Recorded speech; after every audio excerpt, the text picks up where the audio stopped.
Hello and welcome back to the Solland Uprising Mighty Empires campaign. I am Gary and Reaver, and this is the first battle of round 7. This is a 2,000 point match between the forces of Solland and Clan Deathtoll. However, due to being the largest empire, Deathtoll gets a free 100 points, so it is 2,000 points of Solland versus 2,100 of Deathtoll. With Caster being generally occupied with Fieldorf and the Empire, we have here the Knights of the Blazing Sun stepping up to fight Deathtoll, who have sent a little expeditionary force led by Screich himself. Oh, well, yeah, it's not a very good view of him, is it? Anyway, yeah, it's sent by Screich in order to, with him, in order to just test out some stuff and see how strong Solland's defences are. So let's have a look at the armies. As I said, this is a Knights of the Blazing Sun force, almost made entirely of their own troops, and as such it is being led by Acting Grand Master Wigbert Glaser, who is acting due to Siegfried Trappenfeld still being in Wissenland custody. He is also joined by the returning wizard Gervig Fischer, who has been promoted now to a Battle Wizard Lord, the other wizard Till Kelman, who is essentially apprenticing under Gervig, and Lucio Vastola, who was a former mercenary from Tilia, who has now sworn to the Blazing Sun cause. As befits a Knight of the Blazing Sun force, we have two massive units of knights, supported by a unit of swordsmen, some crossbowmen, and a few bits of artillery, but for 2,000 points is a relatively simple force. Over on the Deathtoll side, this is being led by Screich himself, who has brought two of his followers. There is the returning Zocket and the new Truck, all three using the Law of Ruin. And these are similar to how the other side is Knights of the Blazing Sun oriented. These are all followers of Screich, because Clan Deathtoll is sort of split between the various leaders. You have ones who draw loyalty to one over the others, and these are all loyal to Screich, or as loyal as Skaven ever are. Including the chieftain Trunk Barbreaver, who is the battle standard bearer. The remaining force is two massive blocks of Skaven slaves, couple of units, or 3 units actually, of clan rats, and the reason there are 3 is 2 of them are the minimum size just to get extra weapon teams in this. Couple of reasonably large units of Jezzails, and then 2 Doom Wheels because they are so fun, and 2 Warp Lightning Cannons. Screich is coming here to try out his new designs. He doesn't really care if any of them get killed. He's got them all written down back home. And this is a Blood and Glory scenario, because I generally find them a bit more interesting than the ordinary sort of open battle. And they coincidentally both have 6 Fortitude, because they each have 1 standard bearer in 3 units. They have a battle standard bearer each, and then the general is worth 2. And that is the same for both. So the 3 clan rats have battle standards, then there's Trunk and Screich. So let's roll off to see who picks their side first. We'll have Solland and Skaven. Solland does. The field is pretty simple. We have just ordinary fences, which are just obstacles, soft cover, and give a -1 to hit against people charging into them, and just some ordinary wood as well. Solland isn't a particularly magical area, I don't think. I mean, you know, as magical as any area of the Warhammer world isn't, I guess. Weird way to phrase that, but whatever. And then we have a building, which is just an ordinary building that can be occupied and is a single floor. So I think Solland will pick this side because the fence is slightly closer, and they also have the building closer. So they will take that one. Don't forget that this table with all of the models prepared and such, and the terrain and all that, is available as a download linked in the description, mod by me, and as are the spell cards. They are also both included in this mod, and they are in their own as well. They're both linked in the description. But before we deploy, we have to pick the spells, and Gervig is a 3rd level wizard, whereas Kelman is a 1st, but they are both using the Law of Fire. So I'll do Gervig first. His first one is Flamestorm. That's pretty good. Yep, definitely taking that one. And his second spell is also Flamestorm, which means I get to pick. And I think I will go with Burning Head, because that can cause a panic test and therefore is pretty good against Skaven. And then his third spell is Cascading Fire Cloak, which I will swap for Fireball, the signature spell. And the reason I've gone for 2 fire wizards is they work together because of Kindle Flame. When you direct damage or magic missile against something that's already been hit by a fire spell that turn, it adds D3 to the casting total, so basically it really serves you to sort of stack up on them. Kelman's first, Flamestorm, which is a duplicate. And this is why I always do the sort of more common, sort of the more popular, higher level ones, that's the words I'm looking for, first, is because then I have basically much higher choice, much higher chance, I can't speak today, of getting a spell that I want on the lower level one, given that they only get 1 chance at it. But do I want to swap it for Fireball? Yeah, he's only first level, so I think I'm just going to swap it for Fireball. Fireball's a really good all-rounder because of how much it can be upcast. Alright, that's their spells, and now over to the 3 Lore of Ruin spells. Casters. Over here, Screich and Zocket are both second level wizards, whereas Trock is a first level wizard, and I want to get a very specific spell on him, so he's going to go last. So we'll start off with Screich. Scorch. Ooh, that might be a good one. Flaming attack, strength 4, panic test. Yeah, I'll take Scorch. And his second spell will be Crack's Call. Pretty worthless on this level, I'll be honest, so I will be swapping that for Warp Lightning, because Screich has a thing which buffs his Warp Lightning. And now Zocket, also a second level. Oh yes, I should mention, as I always have to, is that I'm using a homebrewed version of the Lore of Ruin, because the Lore of Ruin doesn't have a lot of the 8th edition stuff, like Lore Attribute, etc. So this is made from the one in Warhammer Armies Project, which is itself made from the one in Total War Warhammer. Just to mention. So Zocket's first spell is Crack's Call. I don't want that one. But I was really hoping to get some more actual bloody spells. Alright, I'm going to take it because I really want Truck to have a certain spell. And Zocket's second spell is also Crack's Call.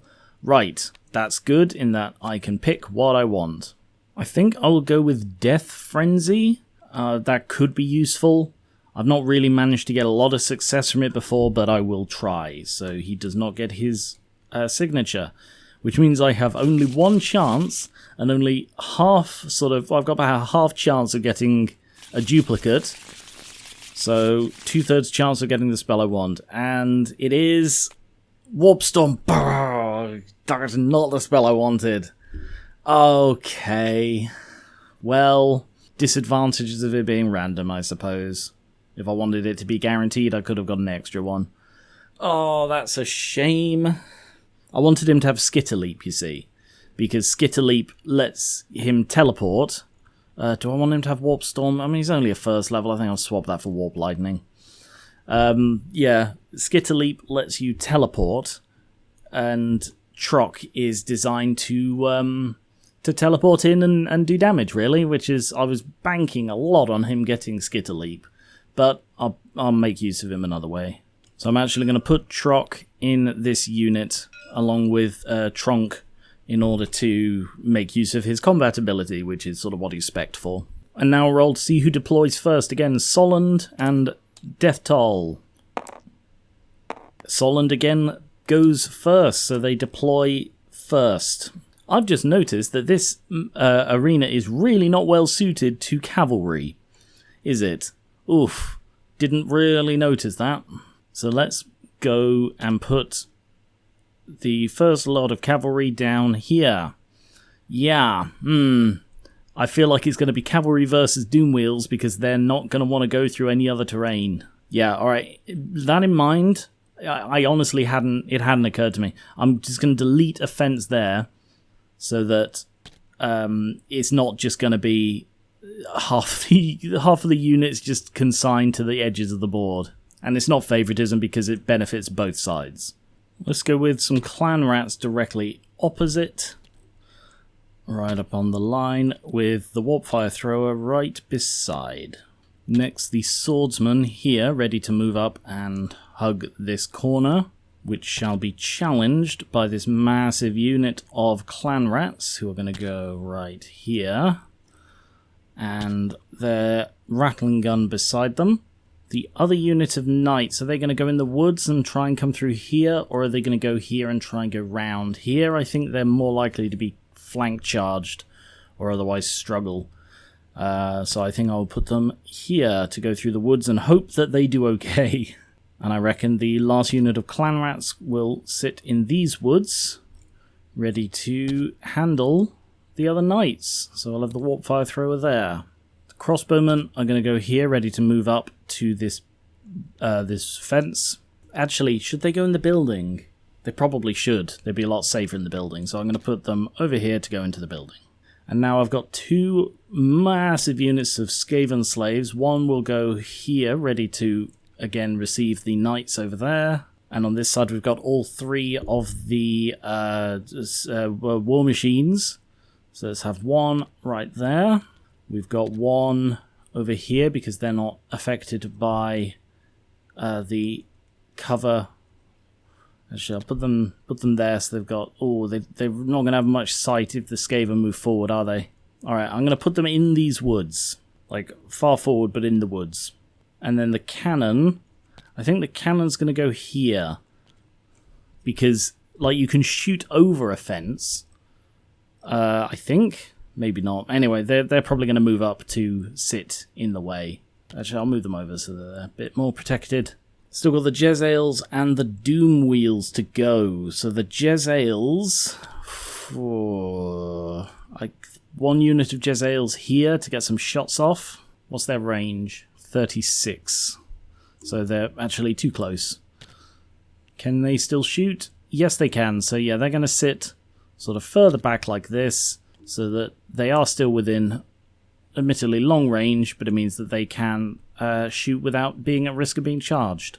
And then the final thing on this side of the two wizards, Till is going to go... Ooh, he's going to go over here, whereas Gevig is going to go here. So he's planning on poking his head around this building. He's planning on cowering behind the fence. Brave cowering, but cowering nonetheless. These warplocks are going to go here to try and do some sniping. And as all of the Solland stuff is now done, we'll have a Doom Wheel all the way over here. And a Doom Wheel... Oh, I haven't really left anywhere for him anywhere else, have I? So let's just have a Doom Wheel right in the... Oh god, this could go horrendously. A Doom Wheel right in the middle in order to just go barreling straight in and do as much damage as possible and get immediately killed, but will slow them down, hopefully. Oh, I did forget some Skaven slaves. So these are going to go here, so that they can move up into the fence stuff, and they are the ones who are going to get zapped by the Doom Wheel, because, you know, who cares? Skaven slaves, right? A Warp Lightning Cannon here, because they can shoot over the top of everything else. And the last thing is the... Oh no, not last thing. Still got characters. Tons of units in this army. Let's have these here, because they're also not affected by the trees. And then we've got Zocket and Screich. What spells do they have? Zocket is going to go there. He's not going to be the nearest one to the Doom Wheel. That would be insane. So Zocket's going to go there. Screich is going to go... I haven't left space between them. Screich is going to go here. No, Screich is going to go here so that he can hopefully get the Skaven slaves in his range. So there we go. And because Solland finished deploying first, they get +1 to this roll. Solland and Deathtoll, which they didn't need. So Solland picks if they go first or second, and they are going to go first because they are afraid of the Skaven cannons. So Solland, turn 1. So there won't be any charges in this first turn, but the crossbows are going to move into this building. The Great Cannon can move 4 inches, so that is enough to get that up against this fence with its crew. Well, I'm just going to place right here. I don't want them to get in Kelman's way. Kelman is going to move up also against that fence, The swordsmen are going to move 4 and then march 4 to get as close to this fence as possible. The Knights of the Blazing Sun have barding, which means they have -1 movement, so a movement of 7. They're going to move forward 7 to there. Do I want them to march? Maybe. Yeah, I think I'm going to march them. And they're going to move, first of all, an inch this way because they're a little bit too close to the edge. So that's 2 inches. They've got 5 left. I'll then move them 4 more and then rotate 1. And these knights are going to move forward and march in order to get to here. Because that's probably within easy charging range now. Yeah, it is. Okay. And then finally, Gervig is going to move 4 inches to there. Or 3 inches, whatever, so that he has a line of sight on these clan rats. Magic. 10. Channeling Solland. Nope. Channeling Deathtoll. 1. I've just noticed a mistake I made. Flamestorm apparently can be upcast, but I forgot to put the upcast value on it. Turns out the value is 16. I'm going to have to edit that in. Whoops. And I did so well with these. But yes, it is, sorry, did I say 18? I meant 16. So I'm going to start off with an upcast Flamestorm from Gervig, aiming for over here. So that's within 30. And he's going to use 4 dice. He is a 3rd level. He also has the Book of Asher, which gives him +1 to cast and dispel. So he's effectively a 4th level wizard for casting purposes. Not irresistible. 17 plus 4 is a 21. That is easily enough. And I actually think I'm going to use a Dispel Scroll straight out the door. So, who is it? Zocket? Where's Zocket? Zocket has a Dispel Scroll, so I'm going to use that to get rid of Flamestorm. I probably could dispel it, but it would use most of my dice, and they've still got 6. And fire spells get more powerful the more are cast. And this is the best time for him to use something like Flamestorm, where it's going to have a massive effect with very little chance of hitting any of his own guys. So yeah, I think that's just the best chance to use that. So that is gone. So instead, how about a mid-cast Fireball from Gervig as well? 36 range, needs a 10 and does 2d6 hits. So I'm thinking that's against this unit here. 3 dice. Plus his 4, so a total of 14, which I think, yep, that's just enough. Try and dispel it on 4 dice from Screich, so +2. Irresistible Dispelling, that is also gone. Ooh, they are not having a good first magic phase. And then finally, let's go with Till casting another Fireball, this time at the mid-cast again, but this time at the Jezzails. On 3 dice +1, total of 9 is not enough to cast a mid-cast Fireball. So yeah, no spells whatsoever got through. Shooting. The cannon can't shoot because it moved. The crossbows can't shoot because they move. So we just have the 2 mortars. So this mortar has line of sight to these Skaven slaves. So he's going to fire at them right there to do massive damage if it hits. So it scatters. I don't know why I rolled a d6 there. Also, that didn't really roll, so I'm just going to redo this entirely. So it scatters that way 10 inches, which I think is actually going to take it straight off everything. Yeah, it is. Damn, they are not doing well so far. This mortar is going to go for probably the clan rats in the center. Because it's got line of sight over to... Yeah, it's got line of sight to there. It's got line of sight to that unit. It can't actually see that unit unobscured, and it will be obscured to go for like there, even though it is technically within line of sight and range and stuff. So yeah, I'll go for this unit instead. Just slap bang in the middle of these clan rats. So that also scatters. Forward 10 inches. Oh, that is again going to take it off of everything. And... I don't think that's going to take it close enough. No, it is not. So, mortar just lands in the middle of no man's land. And that is it for the first round. So we go into Deathtoll turn 1. Well, there won't be any charges, so instead we start off with the Doom Wheels, Rolling Doom. They have 3d6 random movement, and I just point them in a direction. So we're going to go this way. For this one, 3d6, which is a total of... not much. Only... wow, rolling a 6 on 3d6. That's poor. So that's barely anything to there. That means, yeah, they're probably going to zap the Skaven slaves. But these ones, they're going to go this way to just basically try and careen directly into these knights. Again, 3d6. I love the Doom Wheel. It's so cool. Oh, come on, guys. Roll higher. Alright. Yeah, I can't change its angle now that I know it failed. So, yep, to there. Okay. Because the thing is, you see, Doom Wheel Lightning that it's going to do in the shooting phase is fantastic against the unit like Knights, because it can just kill 3 of them very easily. So, yeah, it's not going to hit them, though. It's going to hit the Warp Fire Thrower. And everybody else. So the Warp Fire Thrower doesn't need to move, doesn't... oh, I didn't mean it. Sorry, I moved the camera.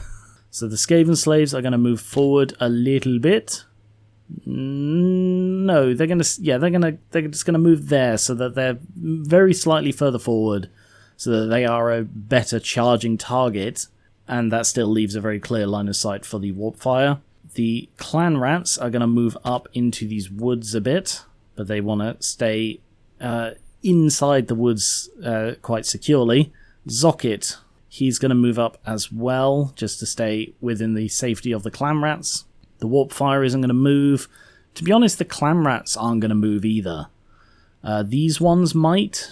Yeah, they're going to move forward just a tiny bit, because they want to both tempt and threaten the Inner Knights, because the Inner Knights could charge either of these, you see, or the Doom Wheel. And sort of whichever they charge, unless they kill it very quickly, which they probably will kill the Doom Wheel, if I'm honest, they're going to have a hard time from whatever is left. Skaven slaves, they are going to pivot and then move 4 inches forwards and then march, because I'm fairly sure they're not within 8 inches. They are not. So they're going to march another 5 forwards like so, because they're a big block of Skaven slaves. Come on, thank you. And therefore are a threatening thing, but they're also slightly blocking the view of the cannon. I mean, it can still hit the Jezzails, but anyway. Magic. 5. Channeling Solland. 1. Channeling Deathtoll. 2. I should have had Screich further out so that he could see more clearly. He doesn't actually have a line of sight to do like Warp Lightning, because I think he needs a line of sight for magic missiles. Yeah, he does. In that case, let's just go with a Scorch. 24 inches direct damage, so he doesn't need line of sight for that. And he's going to aim it at the Knights. And I think he will also upcast it. So that's a 16. And yeah, I'm going to use 4 dice on this, plus his level 2. It's irresistible. So, bugger. So that goes right there in the middle of the unit. And it scatters 2d4. Yeah, 2d4. Sorry, 2d6. Don't know why I said 2d4. 2d6 scatter. So that scatters that way 10 inches. That's bad. Oh no. I think that's completely off everything. Yeah, it is. Oh god, just nobody can hit anything in this. And then he is affected by the miscast. And the result of that is 7. Detonation. All models in base contact, but not the wizard himself. Ah, he's not in base contact with anyone. Boom. And then it loses d6, which is, I think, a thing I forgot to do in the last one. So that's 2, leaving a single dice, which there is no chance I can possibly cast anything on bloody 1 dice. Yeah, I'd need like a 6 on anything I was trying to cast. So that's the end of that. Unless he can Warp Lightning, I don't think he's within range. No, not quite. All right, that's the end of the magic phase. Shooting. So first of all are the Doom Wheels. So these unleash bolts of Warp Lightning at the nearest unit within 18 inches. I have to pass a leadership test to resist it, which I will do because it's Skaven slaves in the way. On a 7, pass. So that Doom Wheel doesn't release. This one, the nearest, is the Warp Fire Thrower, sadly, so he is also going to try and resist, but he is also within range of Trunk, so he gets a reroll if he fails. But he passes, so we're all good. Then moving across with the rest, we'll have the Jezzails, who are going to shoot at... Ooh, yeah, they're going to shoot at the Knights, because all of them do have a line of sight on the Knights at long range, and Jezzails are basically armor-piercing snipers. So 5 of them, 2 hit, and then the champion also hit. So 3 hits total.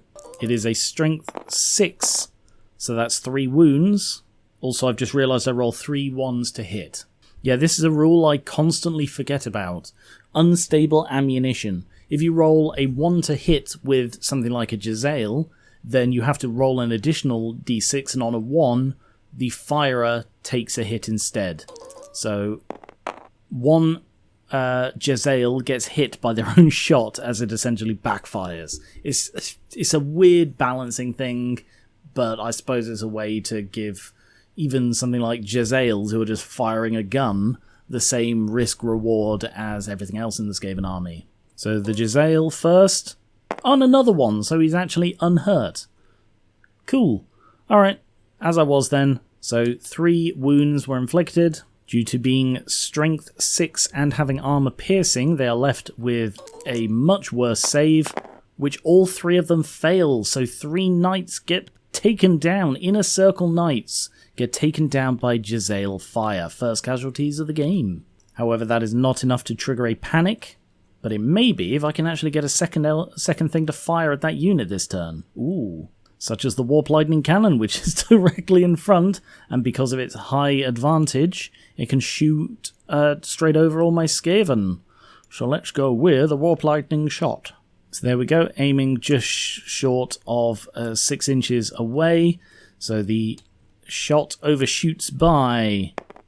I rolled a scatter, sorry. The shot overshoots by 10. That's why I aim 6 less. So it actually lands right there, which is sadly on the 3rd bloody rank. That's inconvenient for me. Also, I'm never getting that marker back, am I? That's just gone. The strength and bounce is 10. Ooh. I mean, that would have been really good if that had hit short, but... So, yeah, it hits 1 knight for 10, and then bounces, like... I don't know why this is on snap. This shouldn't snap. Yeah, and then bounces, like, another couple of inches over to, like, here. Explodes big, not that it really matters, because it has missed. So, yeah, it does hit 1 guy for a strength 10 hit. So, if he gets wounded, he's not going to have any armor. He does get wounded, he has no armor. So that is a 4th knight killed, which brings him up to exactly 25% of the unit, because they, including Vigbert, they have 16. So they must immediately take a panic test. However, they are immune to psychology because of Vigbert. Him and his knights are immune to psychology, which means he automatically passes a panic test. Never mind then.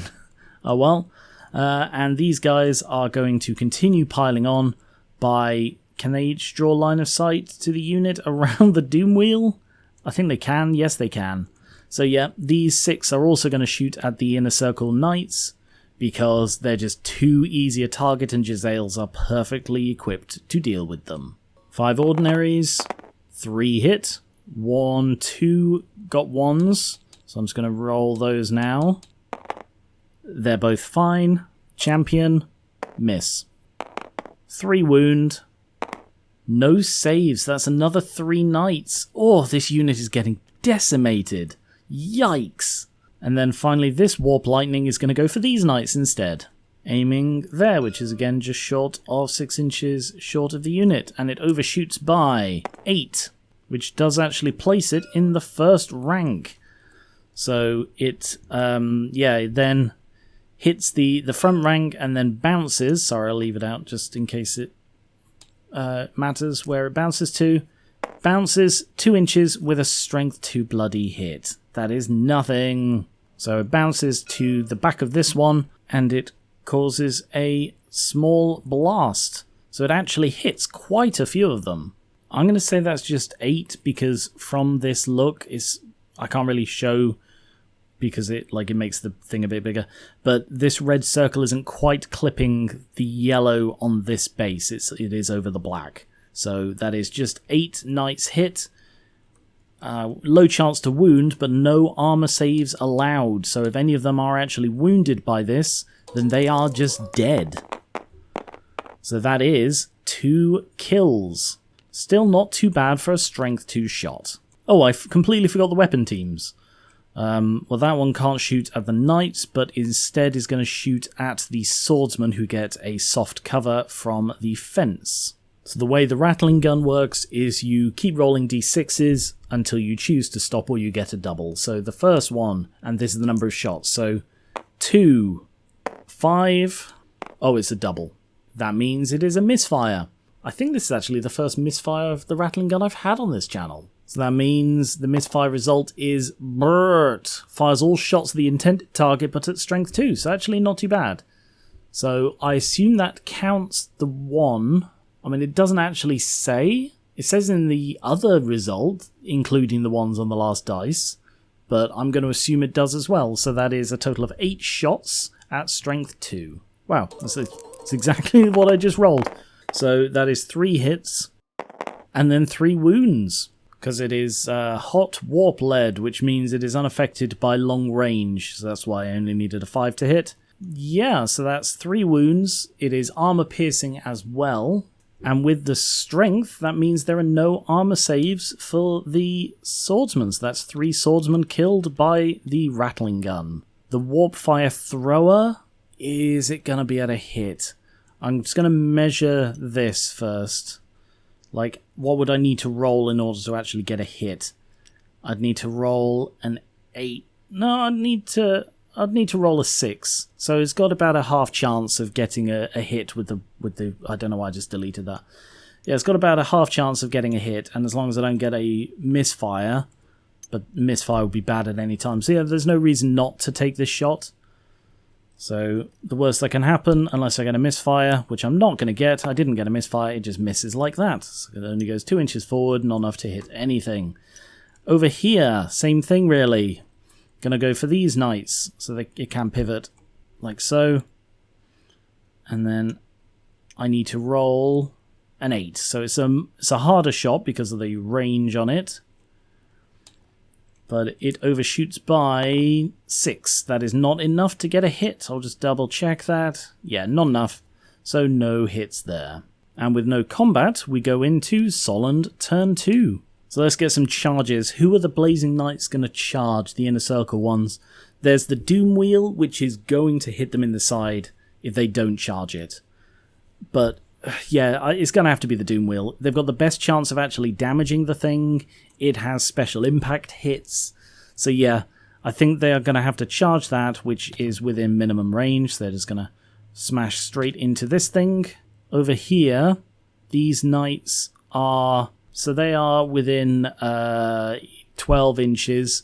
With their movement of 7, that means they'd need a 3. And they have swift stride, so they roll 3 dice. So let's go with the charge on the Skaven slaves. They get it quite easily.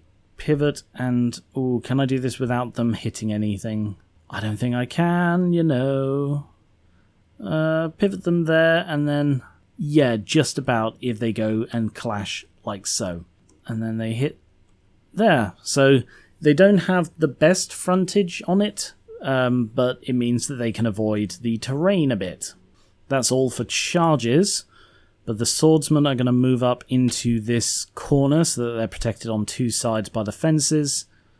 And I think that's it for movement. They're really banking on the knights doing a lot of damage. Magic. 4. That's not good. Channeling Solland. 1. Channeling Deathtoll. None. What is even really left? I mean, there's... Oh yeah, there's the massive unit of clan rats, which both of them can see, so that is definitely the best target for things. Should we try another? Yeah, I'd say there's enough space for them to try another Upcast Flamestorm. So that's on a 16. Only got 5 dice. Maybe I should just try a normal cast one. Yeah, I'm going to try a normal cast one on 3. Yeah, because I've got 5 dice. So it needs a 13, 9, which is minus his level, which he doesn't even get. So no cast there. And then Gervig is going to try a mid-cast fireball. So against the big unit of clan rats again. So this needs a 10 minus his level in the Book of Asher, for he needs a 6. Which, again, he falls 1 short of. Oh, God, they are not doing well with magic. Okay. Oh, damn. Alright. Shooting. This is where they should do some damage because they're now in a much better position. So we'll start off with the mortar against the Skaven slaves again. Aiming right there because they have a clear line of sight on that position. So that scatters 8 inches that way. That could be a problem. I'm not sure. I don't think so. I think it's too far. Oh, yeah, that's like... Oh, no, even a 10 wouldn't have scattered far enough. The cannon. The cannon can now ignore the fence because it is against it. Did it move? No, it moved last turn. So yes, it can fire this turn. Oh, I think it is going to go for... Should it go for the Jezzails or should it go for the clan rats? The clan rats aren't really moving, so I think they're going to go for the Jezzails. So that will go all the way this way and will hit both ranks just, but enough, if it doesn't overshoot too much. So the cannon overshoots by misfire.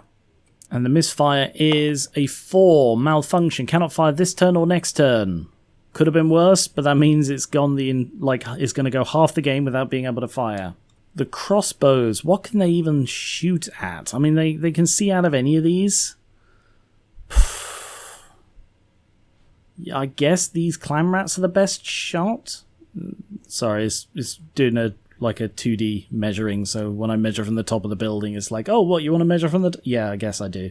Well, at the closest point, they are within half range, but they're shooting into cover, so balances out. By balances out, I mean they only get 1 minus instead of 2. So they're shooting from a building, so only 5 of them can shoot, which means only 1 hit. So bearing that in mind, it might be an idea... Nah, they're too... If they came out of the front here, they'd be way too in range of the clan rats. Do we have the first... No, the cocked dice, it decided it's a 1, even though to me it looks like it's mostly on a 3, but I go with what it says. So still no Skaven casualties. And this mortar, I guess, is going to go for these clan rats. There's a bit of a risk of it scattering onto the knights, but these clan rats are the best chance we have of, doing some actual bloody damage at some point would be nice. So let's go for right there. And it scatters that way 2 inches, which means it is going to hit them. And is not hitting the knights. If it had scattered the other way, it probably would have hit the knights. So it scatters to there. And how many of that... Oh, I just broke it. Okay, it's really, really hard to tell what it's bloody hit because of this thing in the way. I wish there was a way for me to, turn stuff transparent. But that looks like that is still hitting the vast majority of the unit. Yeah, I think it does actually still hit everything. Doesn't look like it hits Zocket. No, it doesn't hit Zocket. But I think that actually hits everything in the unit regardless. Because it's a small unit and a large template. So yeah, I'm going to say that hits everything in the unit. Just because, it's so awkward to see through bloody trees. So that is a champion and 24 clan rats. So first of all, a lookout sir for the champion to see if he's pushed clear. He is. So the champion will not be hurt, so it is just 24 clan rats. I'll do it as 2 lots of 12. Although first of all, the one in the middle is hit by the strength 6 hit, and at that strength no armor, so that is just 1 dead already. And then it is 23 a hit by the lower strength. 6, 8 total. They do get an armor save, which 1 passes, so 7 clan rats die. That is definitely enough for the panic test. So they are now testing on their... actually, are they within range? No, they're not within range of their general. So they're testing on a 5 plus a 2 for the ranks, so they're testing on a 7. So these clan rats are as brave as ordinary men. But they fail, and they are not within range of their battle standard bearer, who is Tronk over here. So they do just panic.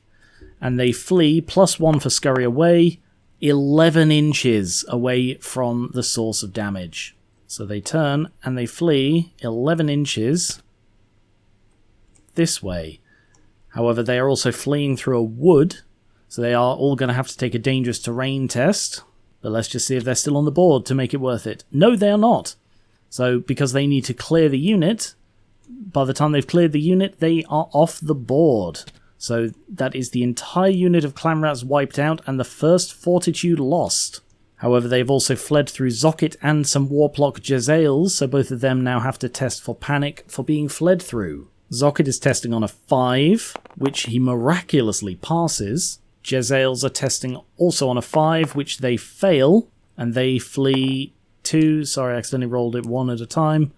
They flee a total of 2 plus the 1 for scurry away. They flee 5.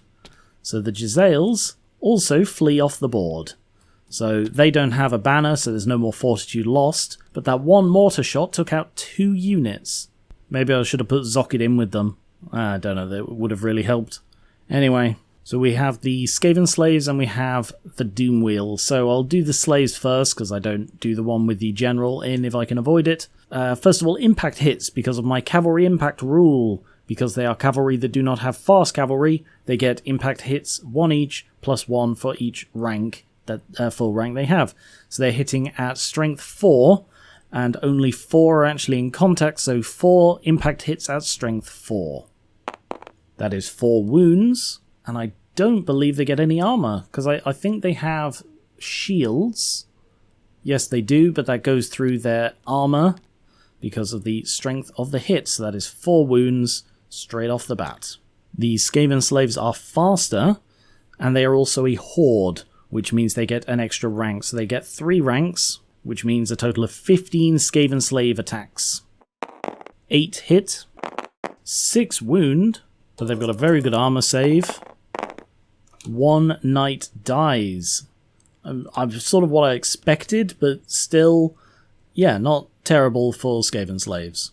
And now we have 9 knight attacks, because the champion has 2, and they are equipped with lances, which means they get +2 strength on this turn, so they're going to kill a lot of slaves. 8. Wow, that is a lot of terrible rolls. Only 4 wounds. They don't get an armor, but they do get a parry. No parried, so 4 more slaves. And then 4 horse attacks. 2. 2 wound, armor, and parry. 2 more slaves killed by horses. Then the slaves get 3 for rank, the knights get 1 for rank, the knights also have a banner, so the knights win by 9, however the slaves are steadfast because they have more ranks, so they are still just testing on a 2 plus 3 ranks, so they're testing on a 5, which they fail. So they break, and Skaven Slaves don't flee, they just scatter. So all units within D6 take D3 strength 3 hits, plus 1 hit for each rank of 5. So this is going to be D3 plus 3 hits.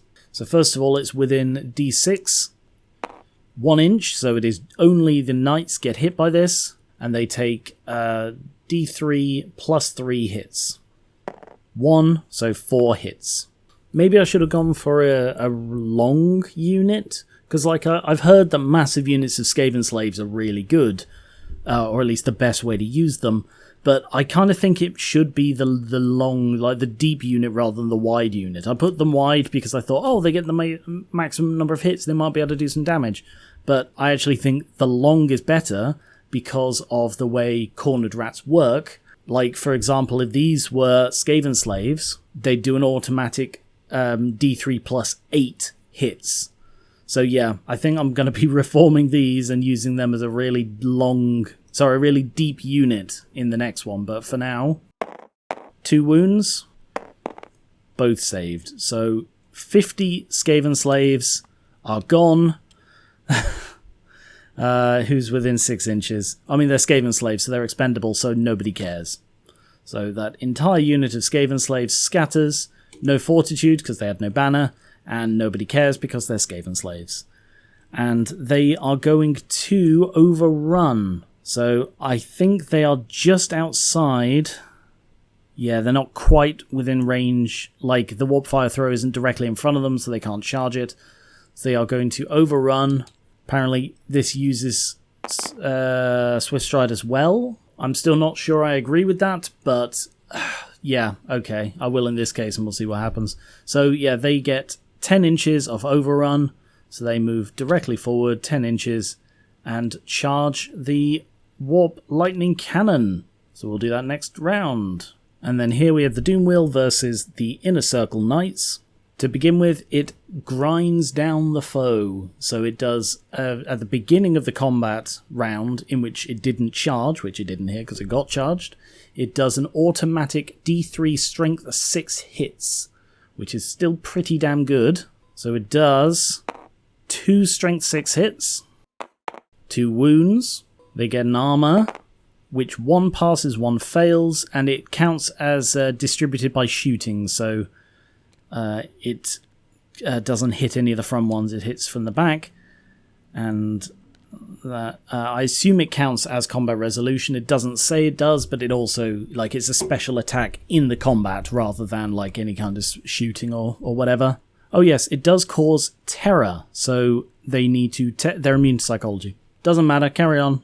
The Grand Master, who is in contact, it's these 4, is faster than the crew of the Doom Wheel, so he goes first. Sorry, I did forget impact hits. So it's just 4 impact hits at strength 3 because they don't have any additional ranks. And it's got a very high toughness, but that is still 1 wound. Gets an armor, fails it, so the Doom Wheel takes a wound. Vigbert's attacks, 3 hit. With the Lance, it actually brings it up to the same as the toughness, so that's 2 wounds. And at that level, that does actually counter the save, so that is 2 more wounds inflicted. So it's down to just 1 wound. However, the Doom Wheel is next fastest, and it inflicts 2d6, or it has 2d6 attacks. So it's random attacks, 6 hits, 6 attacks. I'm so used to it being automatic hits with like the bomb. 4 hit. Wow, 3 wounds. That's surprising. But they get their full armor, so 1 still dies. I'm almost certain that the Doom Wheel is going to not survive this round of combat. Because they've got lances, it just makes it way too easy to wound it. But it's doing well to chip away at this. Essentially, their hardest hitting unit is almost wiped out already. And now it is the remaining knights, so it is 6 knight attacks because of the champion. 5 hit. 4 wound. Does get a very slight armor save, but that is enough fails so that the Doom Wheel is destroyed. Which is a shame. It's one of my favourite models in the entire game, but we have a second one, who is just going all the way round and may actually not be able to do much, we'll see. So they can also overrun, which they will do, and the Warp Fire Thrower is within range of that. So they overrun with Swift Stride. So that is 9 inches, which I think is enough. Yes. Oh, do they miss? No, I think that is very slightly in the front rank. I'm going to count it anyway. So yes, they charge the Warp Fire Thrower. I'm going to put it there for simplicity. So they get charged. They charge the Warp Fire Thrower, and that will continue next round. As we go into Deathtoll turn 2. And foist things foist, they are getting charged in the flank. So, ooh, can they get charged in the flank? Like, can they wheel? I don't know that they can wheel it, you know? Because it might be too tight. Like, they will fit. I'm certain that they will fit, like, you know, like that. It's just, I don't think, even if they move over, no, they can't wheel it. So it's not a...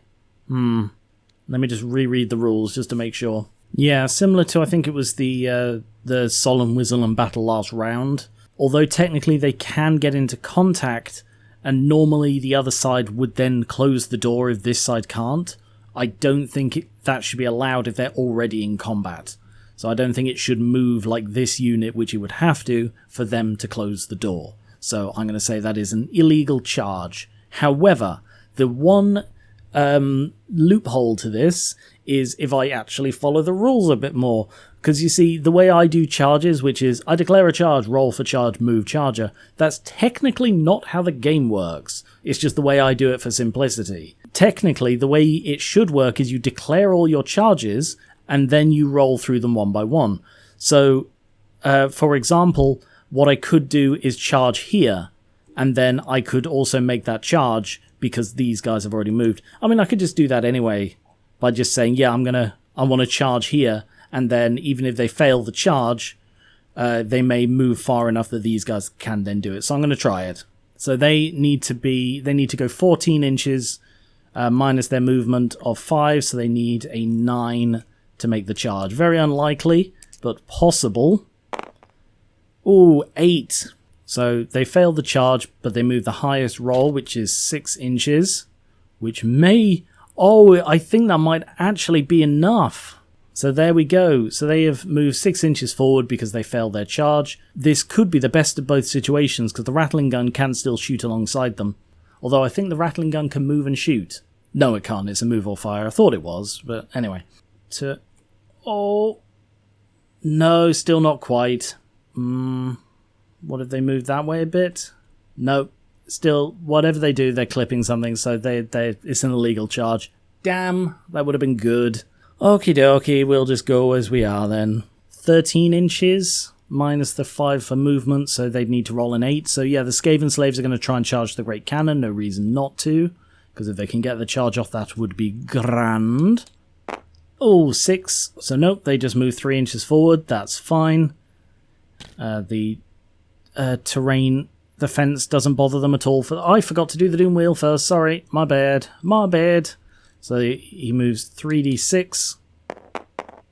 Ooh, not bad. 15 inches. So he's going to move 15 up this way. That is a much better roll to there. Yep, Skaven slaves are still closer, but oh well. Zocket is going to move this way because he's suddenly kind of concerned about the knights that are next to him. And he has no cover, really, anymore, so he's relying entirely on the wood, because he was sort of taking shelter with that clam rat unit. Yeah, I think that's it for movement. I don't want it to move any of my shooters. So, magic, 7. Channel Solland, 1. Channel Deathtoll, 1. There's so much channeling in this game. That was me saying, oh, Solland isn't a magical part, and then it's just the winds are blowing strong. I forgot to move Screich. Alright, sorry, I'm going to move Screich to 1.5 to there, 2 to there. Is he still? Yeah, he's within 3 inches, so yeah, that's fine. So he can take shelter with his unit, but also has line of sight. So, weird thing happened. My recording software just stopped recording, and I didn't notice for 20 minutes. The plus side is that it was basically the start of a phase that it stopped. It was right after I moved Screich. I then went on, did the magic phase, did the shooting phase, did the combat phase, and luckily, sheer luck, I had an autosave at pretty much the exact time it crashed. So, yeah, the only thing that changed was the Doom Wheel might not be in exactly the right place because it moved randomly. So, yeah, so I guess I'm just going to continue from the magic phase and just wipe all that stuff that happened in the other continuity. So to start off, I will do a Death Frenzy on from Zocket on these clam rats, because Augment can go sideways, it's within the 18-inch range. So I will go with, only needs a 9, minus his level needs a 7, I'll go with 3 dice. Which he just succeeds, total of 10. I'm not going to mention too much from the alternate reality, but in the alternate one he got an irresistible and a miscast, so already doing better. Given that Screich is in range for Warp Lightning, I'm not sure I want to dispel this. Yeah, It could be bad. It could be bad them having Frenzy. Like, they're probably going to charge anyway, but giving them all extra attacks... I suppose it's only a few extra. Yeah, okay, I'm going to let it go. I may regret that, though. So, this means Death Frenzy. This is a slightly tweaked one from the one in the Codex Army book, sorry. This gives them Ordinary Frenzy. It doesn't wear off, except, you know, they would normally lose Frenzy by losing a combat. But it means that you can sort of then cast it again in another turn to give them Death Frenzy, which is... what the original spell was, but yes. So they now have Frenzy, this unit. Next we'll go with Screich doing an Upcast Warp Lightning. He's also a level 2, so he needs 10. I think I'm going to put 5 dice into this, because I want to guarantee this one. Not Irresistible, total of 19, so they're going to use all 5 to try and dispel, because of... oh yeah, that's just gone. Because Gervig has the Book of Asher, he has a +4 to his dispel attempt, so yeah, that is gone. And shooting, first of all, the Doom Wheel. The closest thing is still the Skaven Slaves, and I will try and resist the casting, the zapping, so he needs to pass a 7, which he does. And last time, sorry, I'm gonna do it. I'm just, there isn't that much that was different, but yeah, the Doom Wheel failed its thing and then got a misfire, so ended up just moving in this direction. And yeah, so that's why it might be in a slightly different position now. But yes, it doesn't fire the zap. And then moving across, let's have the Jezzails fire at the swordsman. So that is at long range, and they have soft cover from the fence. So not a high chance to hit. None. And the champion, hit. This will go straight through the armor. So yep, that is 1 wound from the shot. And next is the rattling gun. Same target. Isn't affected by long range, but does still have the -1 for the fence. But first, let's see how many shots. So the first roll. 1, not a great start. 7. Oh, misfire. Damn. And the misfire is 6. Brrt. Fires all shots at the intended target, but does so at strength 2. Is that what happened last time? Not in the other continuity. In the other continuity it fired fine. But yeah, I think that's the misfire I got last time as well. Yeah, so that is 6 and 1, so 13 shots at strength 2. Not good rolling at all. 3 wounds. It's armor piercing, but because it's only at strength 2, they do get an armor save, which one of them saves 2 die. The Warpfire Thrower, I am going to try and shoot at the building. This is a calculated risk, because I believe I need, I need a 10 to actually hit the building, but I have a plan. A sneaky, cunning plan. So it overshoots by 2. Okay. Last time I miraculously got a 10 there, and it actually did a load of damage to the crossbows. But no, what I was sort of hoping for was a misfire. Because, the misfire, 2 of the results for the Warpfire Thrower misfire, 1 is it just explodes, that would have hurt the knights, and 1 is it runs in a random direction and then explodes.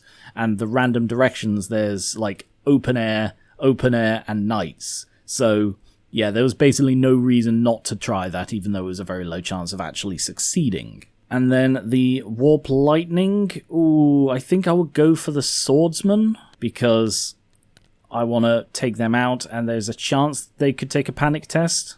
So I'm going to aim there, because the thing I've sort of learned with the Warpfire Thrower is because of the blast at the end of its range, you should undershoot a bit with this, because normally, with cannon shots, you want to land directly in front of them, so that you can blast through as much as possible.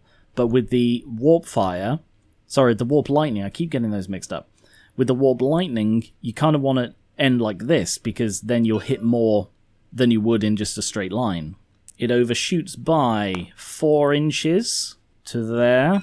So if I roll low now, there is a possibility of it not actually hitting the unit at all. That is a risk, I suppose. 6 inches and 6 strength, which places it right there. Ooh, actually, I have to check something. Okay, I am uncertain here because the terminology is a bit inconsistent. Or rather, it might be too consistent? Because it says with bouncing cannonballs. If the cannonball bounces into impassable terrain that would, in reality, stand in the way of the shot, such as a sheer cliff, it stops immediately. But then on the next one, it says, if the cannonball bounces into an obstacle, then the obstacle is destroyed, but the cannonball travels no further. Like, it's a fence. But the thing is, it's a fence. It is an obstacle. That is the term for this piece of terrain. But, like, there's no way a fence would stop a cannonball, you know? Like, ships don't stop cannonballs. Walls don't often stop cannonballs. So, yeah, I don't know. Like, rules as written, because they've used the word obstacle, it sort of implies...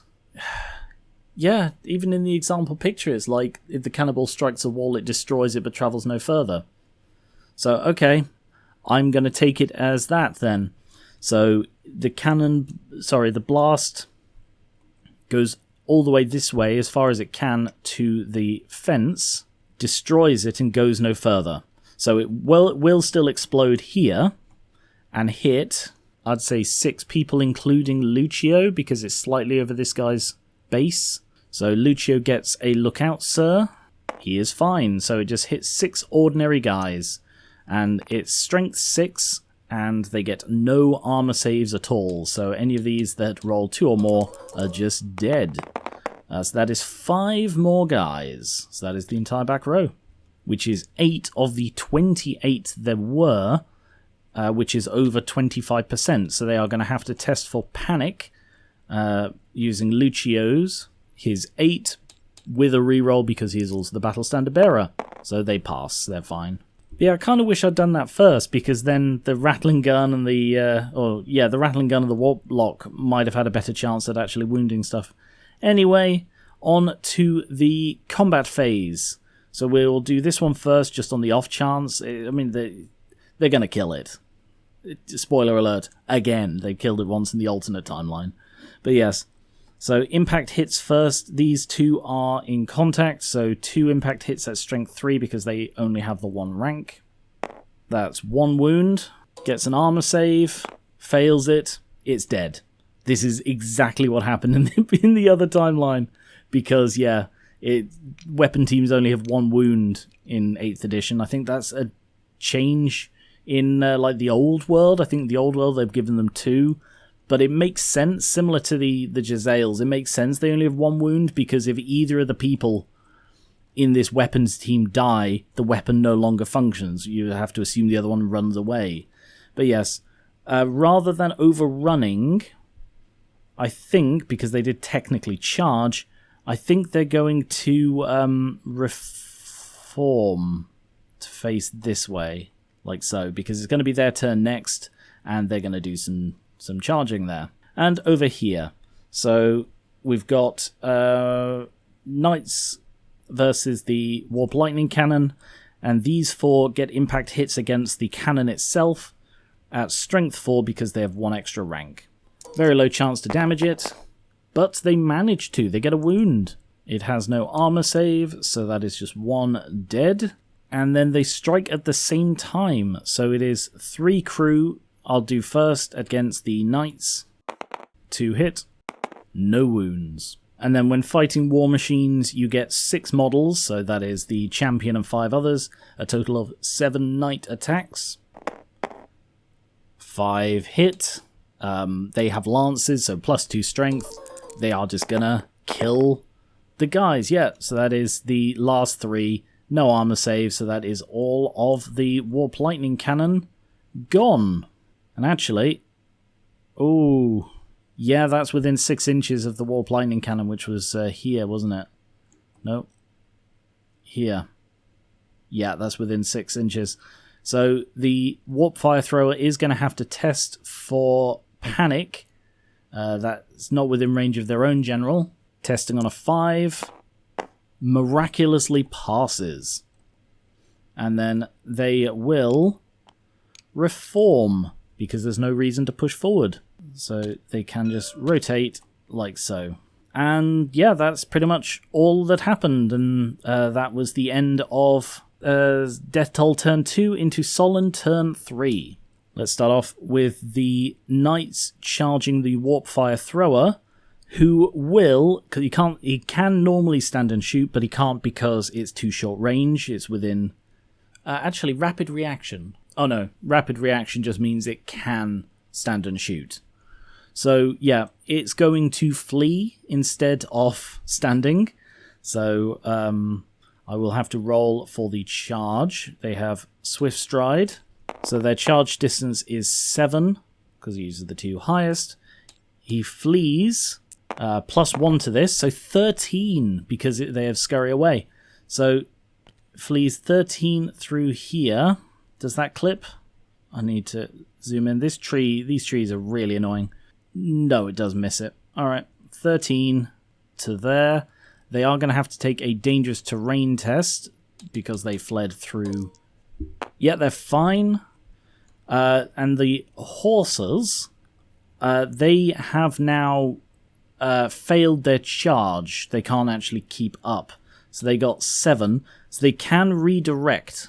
And I just had a double check whether they could choose not to redirect. But no, once they declare the charge, they have to try and charge something. So they can either try and complete the charge, which they will fail, or they can redirect to Zock it. I think of the 2, they should try and complete the charge, because then Zock it doesn't get a charge reaction.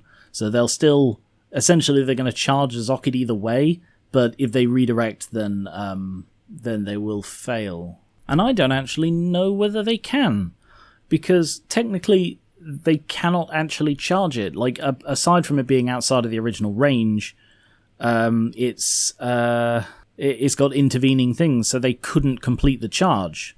But I think they are allowed to try anyway, but maybe they have to redirect. I don't know. Yeah, I'm going to say that it's okay that they can just do it like this. So either way, they are essentially still trying to complete it. It's an option whether you try and redirect. So yes, they are going to complete the charge and move 7 inches forwards. And these bloody trees, yeah, so that is too far forward. So they do stop there. And that's when Zock it gets charged in, I'd say the flank, because when they were back here, they were majority in the flank. So he turns to the flank. But that is, I would say, the entire front 2 ranks now have to take a dangerous terrain for charging into the wood. Everybody apart from the champion, everyone's fine. And the champion, also fine. Wow, miraculous.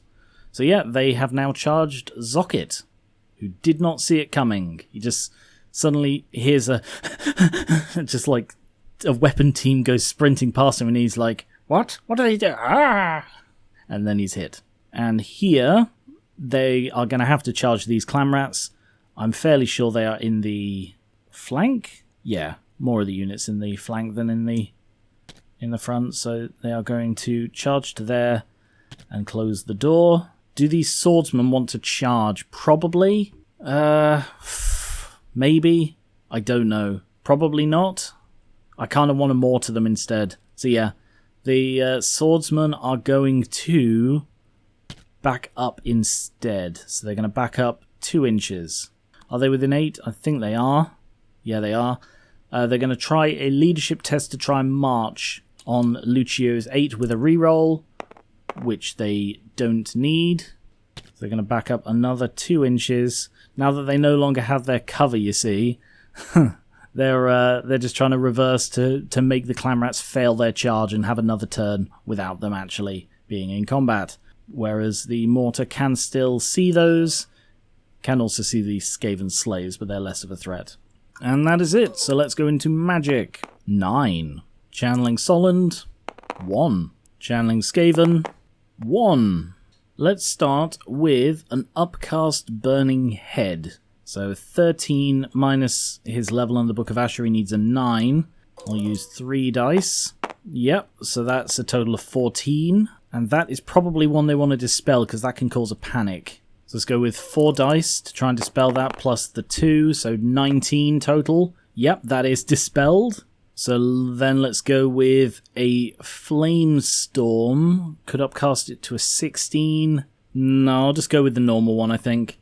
So normal Flame Storm is a 13 minus his level, he needs a 9. So let's do 3 dice for that. Failed. I kind of think Gervig shouldn't have been promoted to a Battle Wizard Lord. He's not doing very well. Have they got any fire spells off this game at all? I don't think they bloody have. Right, let's go with an ordinary Fireball on 2 dice from Gervig at the big unit of Clan Rats. Okay, 7 plus his 4, that's an 11. They're going to use 3 to try and dispel, plus a 2. It's dispelled? Come on, Gervig. Bloody hell, man. Alright, so that is all of Gervig's spells. He has failed to cast this bloody turn. So let's go with Till casting a Fireball at the big unit of Clan Rats. So he has 2 dice left. He only has a +1 to it. Minimum cast, so that is a success. Finally, the first bloody fire spell cast in this game, and it's by Till Kelman, a first level bloody wizard. Right, so D6 strength 4 hits with flaming attacks against this unit. It does 1. Great work, Kelman. This is how you earn your 2nd level, by doing 1 strength 4 hit and failing to wound. Good job. Can this mortar actually see anything? Maybe? Like, you have to draw a line of sight from the... Oh, God, it kind of can't, can it? God, these trees are bloody annoying me. Maybe, actually? If I put this to center... Yeah? Actually, that can draw a line of sight past the building, past the warp fire thrower, to this Skaven... This Clan Rat, who is in combat, so no, they can't fire. Arg! Okay. Well, I probably should have checked where the mortar could see. I just assumed it could, you know, because it's been able to this whole time. Crossbowmen. They could go for the warp fire thrower, but it's a bit of a puny target. They'd much rather go for these Skaven slaves. Nope, sorry, these Clan Rats. And they are within half range, but only 5 can shoot. 3 hit. 3 wound. They do get an armor save, which bloody 2 of them save.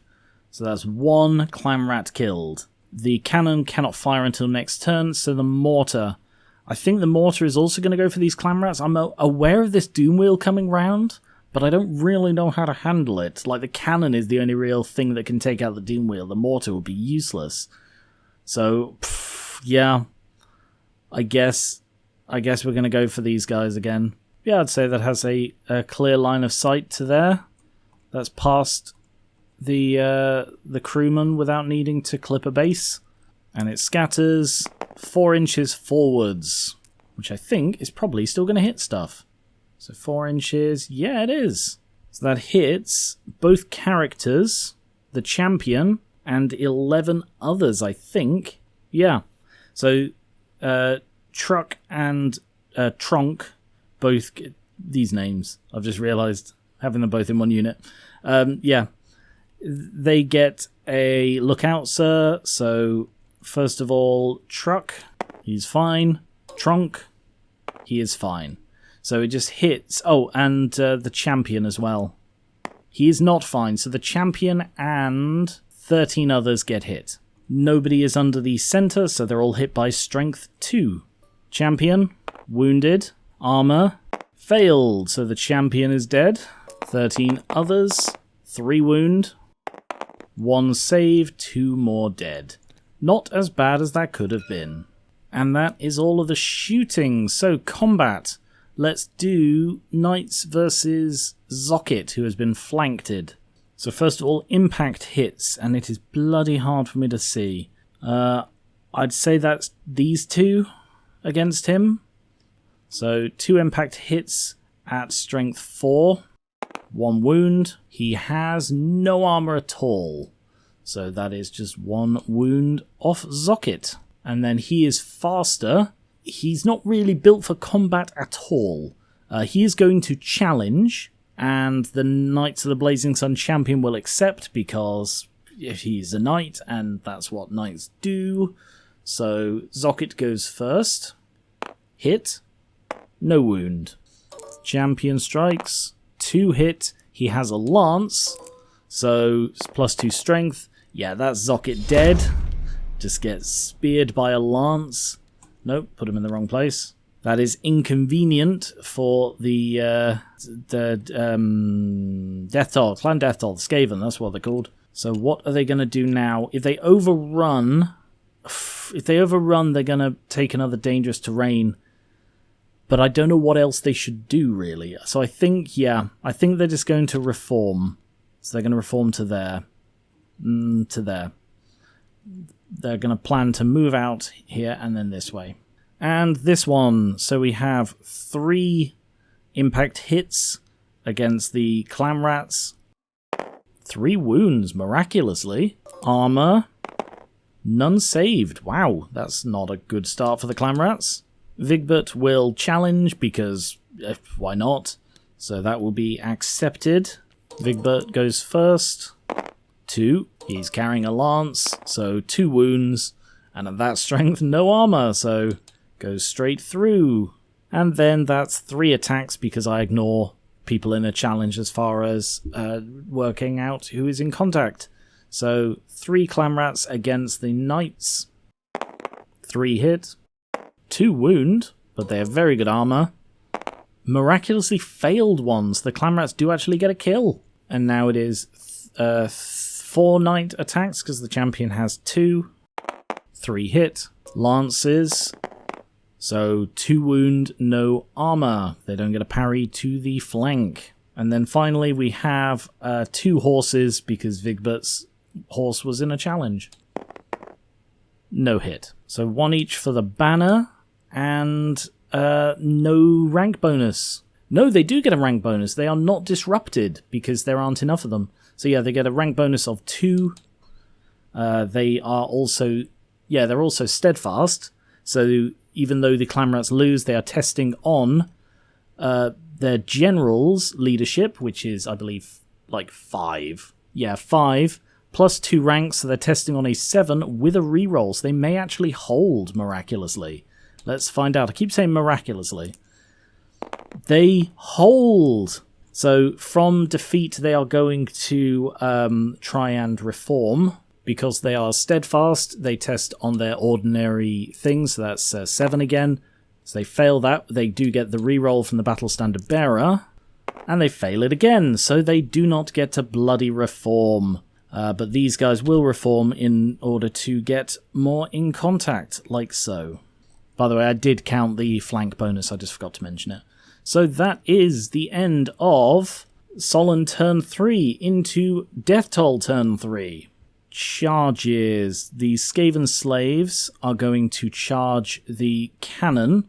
So they've got 5 inches that they need to roll, which they fail because they don't want to charge for some unknown bloody reason. There are 50 of them and they're like, oh no, look at how big that gun is. So they move 1 inch forwards. These guys are 12 away, so they need to roll a 7. I kind of think that's the best bet, because it gets them away from these guys, gets them into combat, allows them to take out another thing. So yeah, they need a 7, which they also frickin' fail. So they move 2 inches forwards. Yeah, I think that's all for charges. That was a miserable show. So compulsory movement, we have the Doom Wheel, who is going to go sort of this way. I can't split the difference with the rotation. So 3d6 inches, total of 13. That's not bad at all. I don't think it's going to be enough to reach it.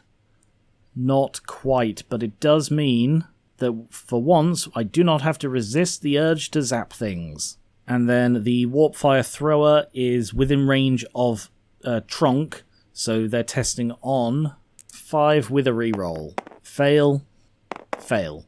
So they flee, plus 1 for scurry away. Oh, bloody 12 inches.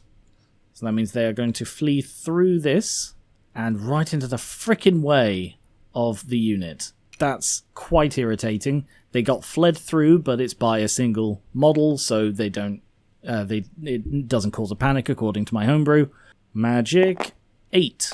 Channel Solland, nope. Channel Deathtoll, nope. I've just realised that Screich is right in the way. I mean, he won't get charged this round because if they charge, the rattling gun can take the hit for him. Oh, they won't overrun, though, because they didn't charge this turn. Never mind. Yeah, he's fine. Okay, so Screich is going to go with an Upcast Warp Lightning. I'm suddenly very depleted on the number of spells I have. So yeah, let's go with an Upcast Warp Lightning. Needs a 10 total because of the minus from his level. We're going to put in 5 dice. 16, 18 total, because that's probably the biggest threat. Like, he could Scorch, and Truck could Warp Lightning. So yeah, like, there are still threats, but I think this is the one that's most likely to do damage, so they're going to put in all 5 to try and dispel, plus 5 to this. So that is dispelled. I don't know if, like, I'm rolling really poorly / really well, you know, just the way it's gone. But I feel like all the magic has been very well counted in this game, you know? Like, very few spells have actually got through and done any damage. But I reckon Truck is going to Warp Lightning at Gervig, because he can't actually claim a Lookout Sir, because the crossbowmen are in a building. So, yeah, they're going to go for him. So he's going to do a normal cast, so he needs a 6, and he's got 3 dice for it, but he's a first level wizard. I'm going to use all 3, which I'm glad I did. But yeah, a total of 11, that is cast. They have no dispel left. Do they have a dispel scroll? They do not. So that is cast. So Trock is inflicting D6 strength 5 hits on Gervig. Don't roll a 1. 4 strength 5 hits. Gervig may be dead, because he doesn't have anything in the way of protection. That's 4 wounds. Yeah, I think that's Gervig just dead, because he has 3 wounds, because he's a wizard lord now, but no way to resist that damage. So maybe, yeah, like, I don't tend to give my wizards protective stuff, because someone commented saying that I probably should, but it's rare that they get targeted, you know? Like, I don't know if it's just because of the way I see the board, the way I see the battle and such. I think it's rarely worth going for. The reason I did in this case was we're whittling down the swordsman by shooting a lot, and therefore, oh yeah, maybe they should have charged and protected themselves against the shooting. No, because they expected to get charged, didn't they? Anyway, yeah, I don't know where I'm going with this. It's just one of those things where it's like, I'm aware of the way I think, and therefore the way I see the board and such, but because I think I've said this before, I don't plan ahead, because I want everything to be reactionary. That's the best way I can sort of keep the game fair. I don't plan more than, like, 1 move ahead, because otherwise I might subconsciously, like, anticipate my own actions and so on, and it gets a bit complicated. So I rather just do it on the fly, and it's just like, oh yeah, Gervig's there. So that's why Trock went for him. It wasn't a, haha, I'm going to go for Gervig, because I know that he's unprotected, and so it's just, oh, boom. So, yeah, I don't know. I think they rarely need protective stuff, because I rarely go for them, but when I do, it's, you know, it's obviously damning. Shooting. So for once, I'm not resisting the urge to blast with the Doom Wheel. So the closest thing within 18 inches is the mortar. So the mortar gets hit by a bolt that multiplies to d6 wounds. So I roll for the strength on the artillery, and this is where I got the misfire before, you see. Strength 2, so that's unlikely to do any damage to the mortar.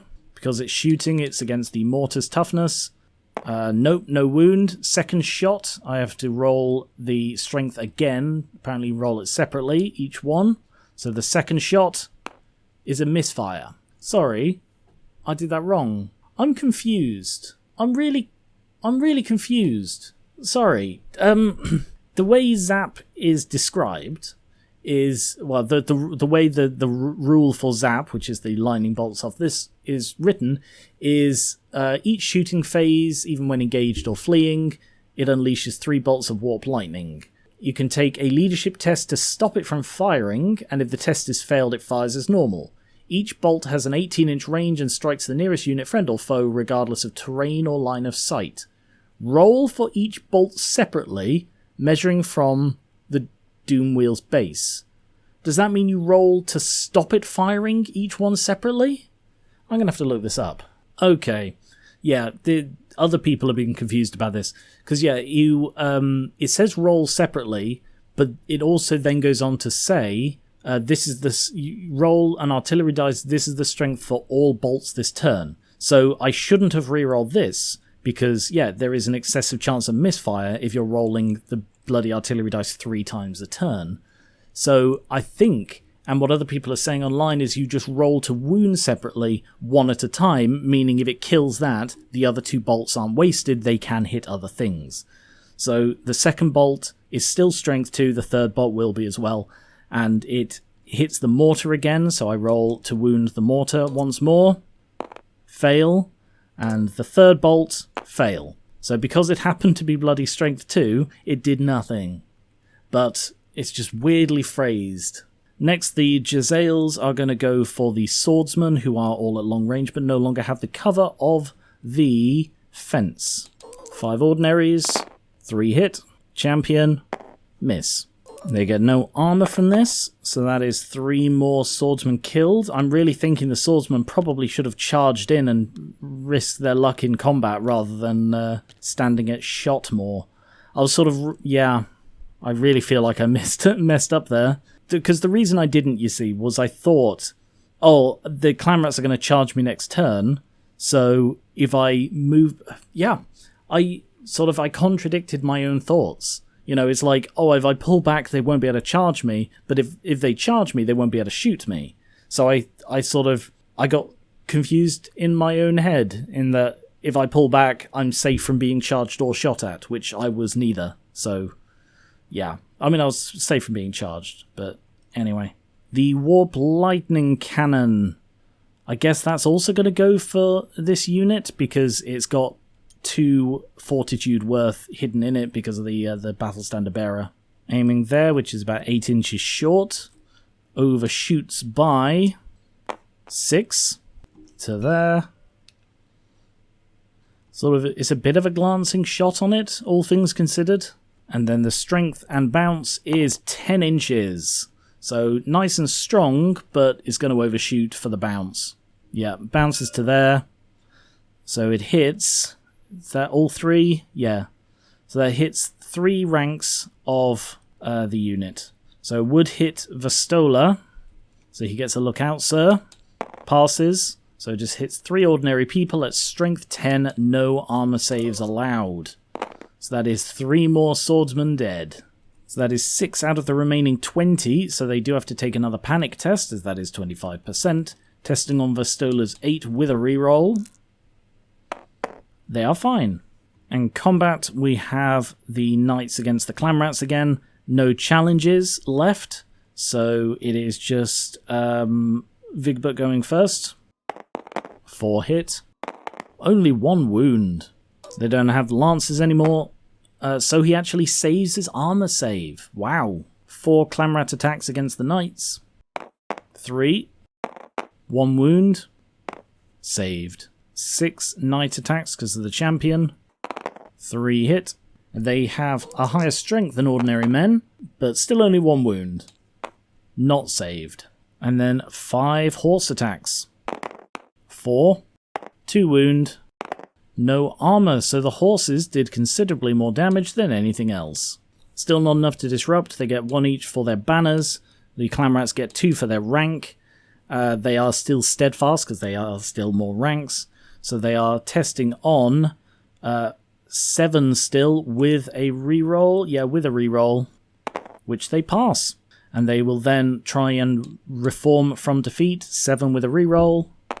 Fail. 7. Yeah, fantastic. So they can now reform. So they are no longer being hit in the flank. And they are... I almost said miraculously again. I am shocked that they are still holding on this well. As we go into Solland Turn 4. Alright, I think I do need to charge. I think holding on this long has been really silly, and I've let the swordsman get horrendously depleted. They are going to charge the Warpfire Thrower as it is in the way. So yeah, they need a 4 to get the charge. It's going to flee, because it has to. But yeah, 5, so they just about get it.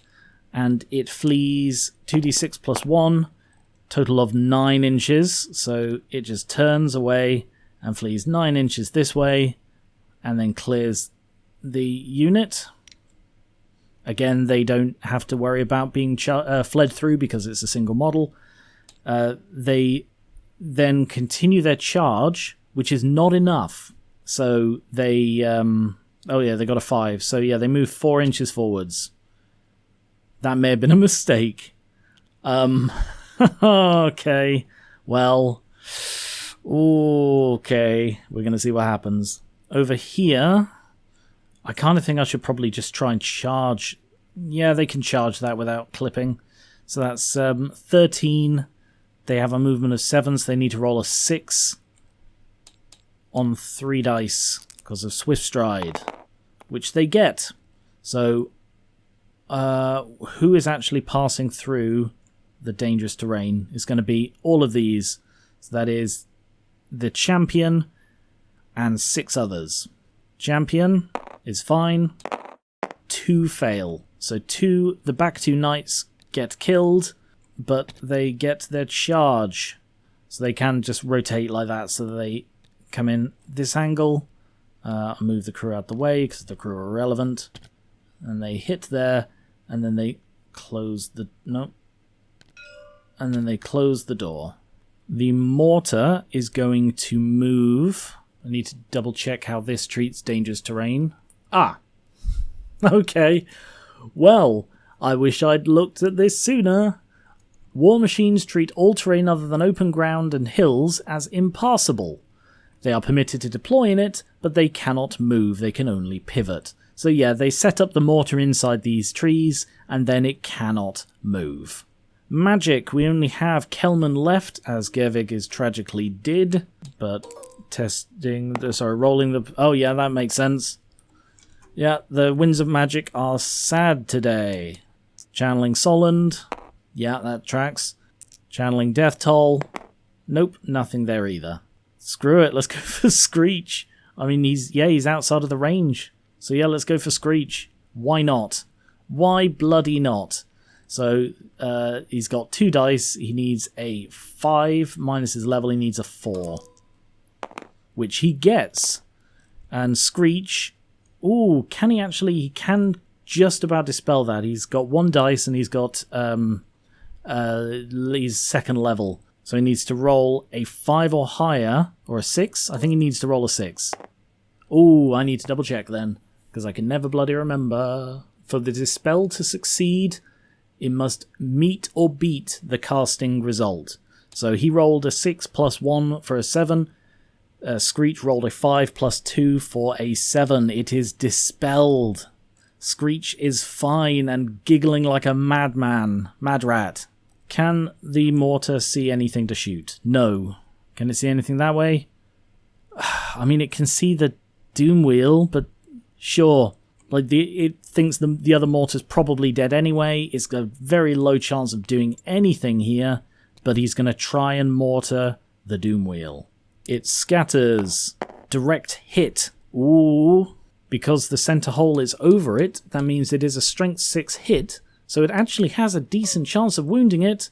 It's wounded it.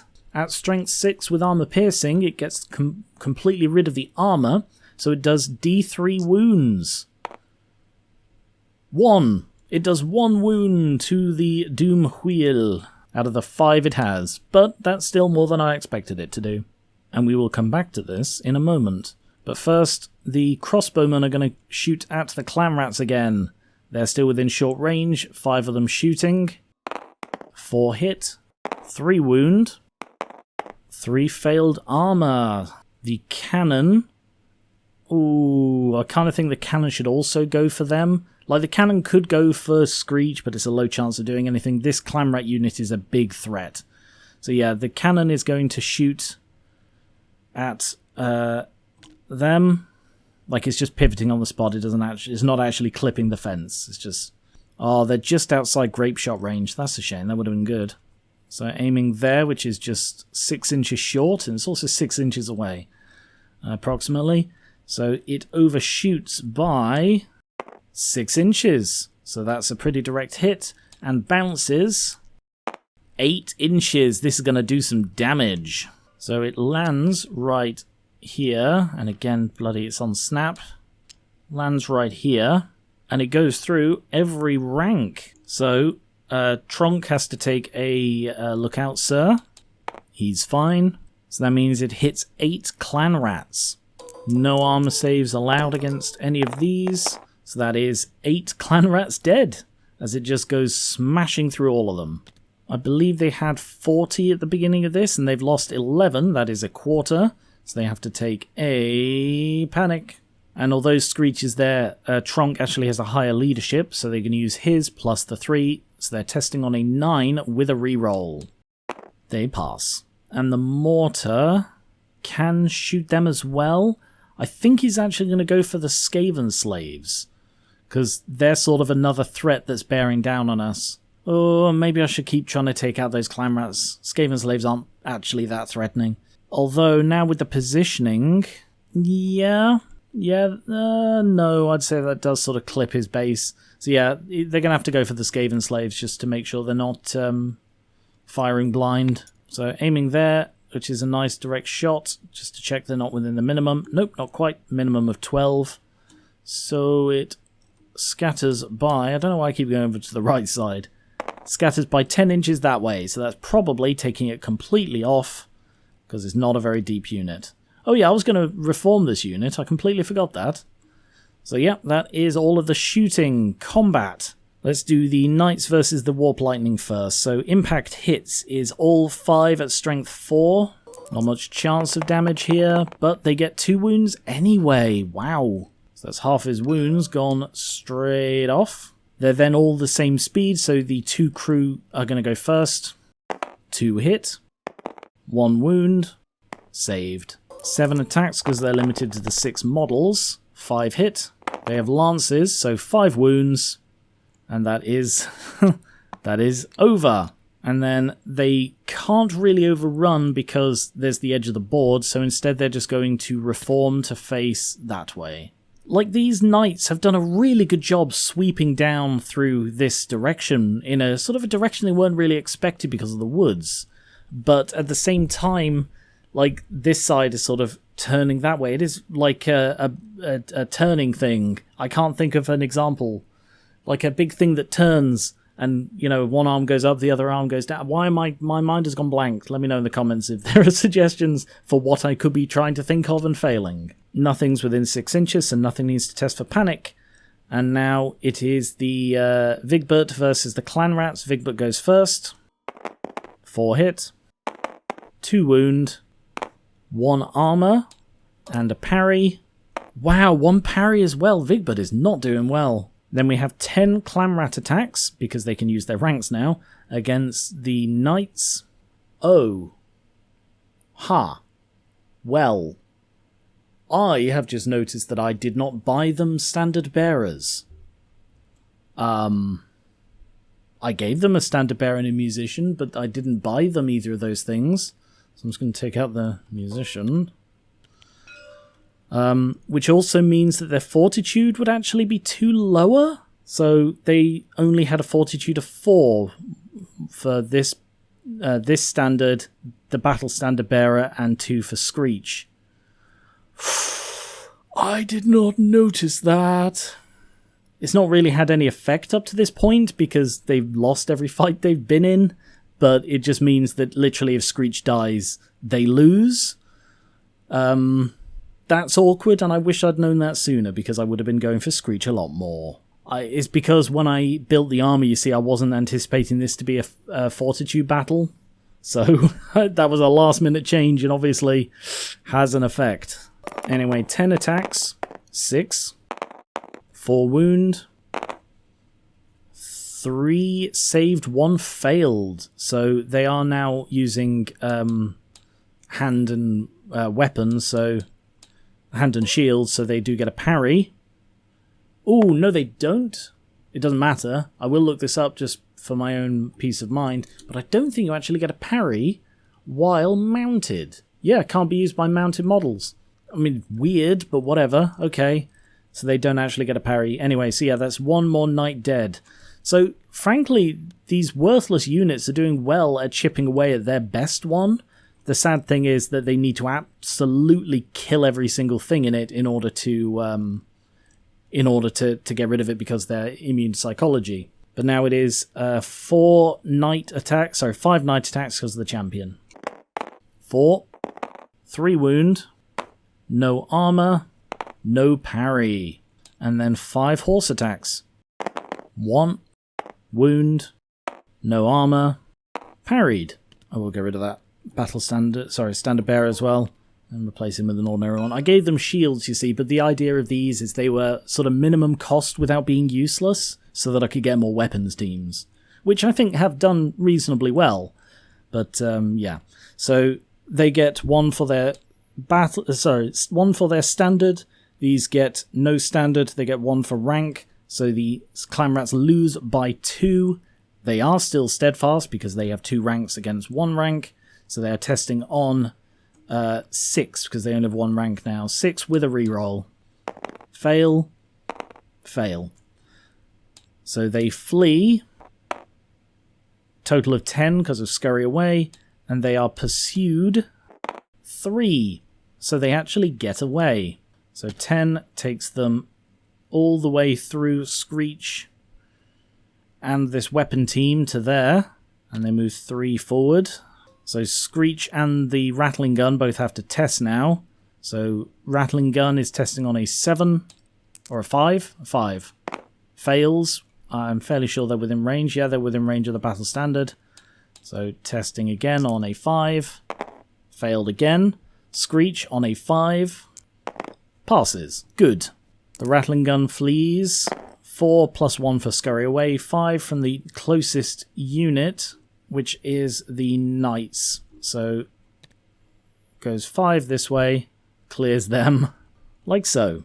So right in the way of the Jezzails, basically. Oh yes, I almost forgot the Doom Wheel. At the end of any phase in which it takes a wound, you have to roll a d6 for each wound taken, and on a 1, they are out of control. So, on a 1. Nope, they're fine. As we go into Deathtoll turn 4. Charges. First of all, the clan rats are going to charge. They are within their minimum because they have a movement of 5. So they just charge straight in, and the swordsmen are going to hold because they've been waiting for this, and frankly they should have been in combat a while ago.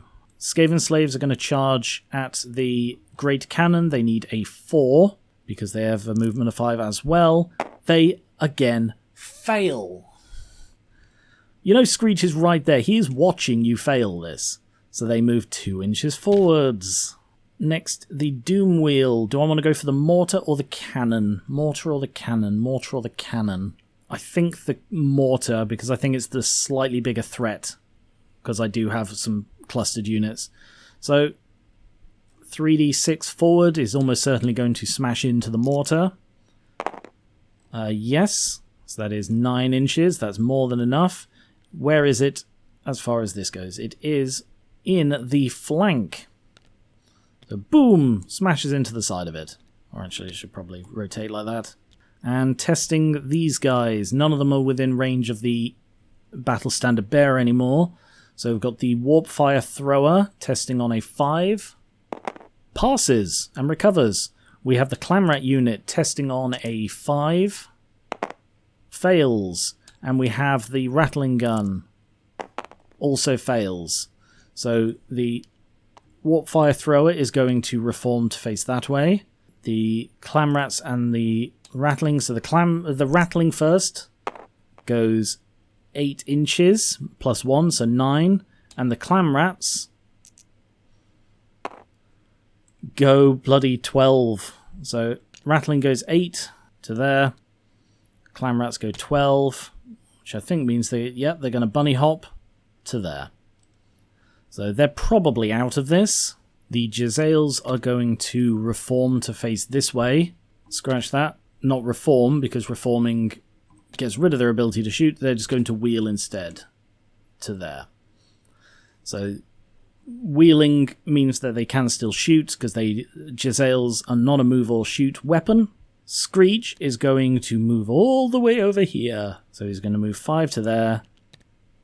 And he's then going to march. Yeah, he's going to march not directly at the bloody cannon. He's going to march and sit behind there. Is that out of sight of the cannon? Yes, because the cannon can't shoot through a unit that is in combat. It is sort of in the way of the crossbowman. This way instead? Nope, that's in cannon. Yeah, he's not happy. He's not in a good way. So actually, he's going to go over here instead. Where was he? He was here, wasn't he? So yeah, he's going to go. He's going to go there. So he could theoretically still get shot by the cannon, but less likely than the definitely getting shot by the crossbowmen who have no other targets. He will then rotate this way to end it, because that way he's facing the way he needs to do his magic. Speaking of which, magic 5. It's got to be an upcast warp lightning using all 5 against the Inner Circle Knights. Best chance we have of killing them off. Total of 17, 19 with his level, and now there is only Kelman who is trying to dispel that on 3 + 1. He fails. The warp lightning goes through.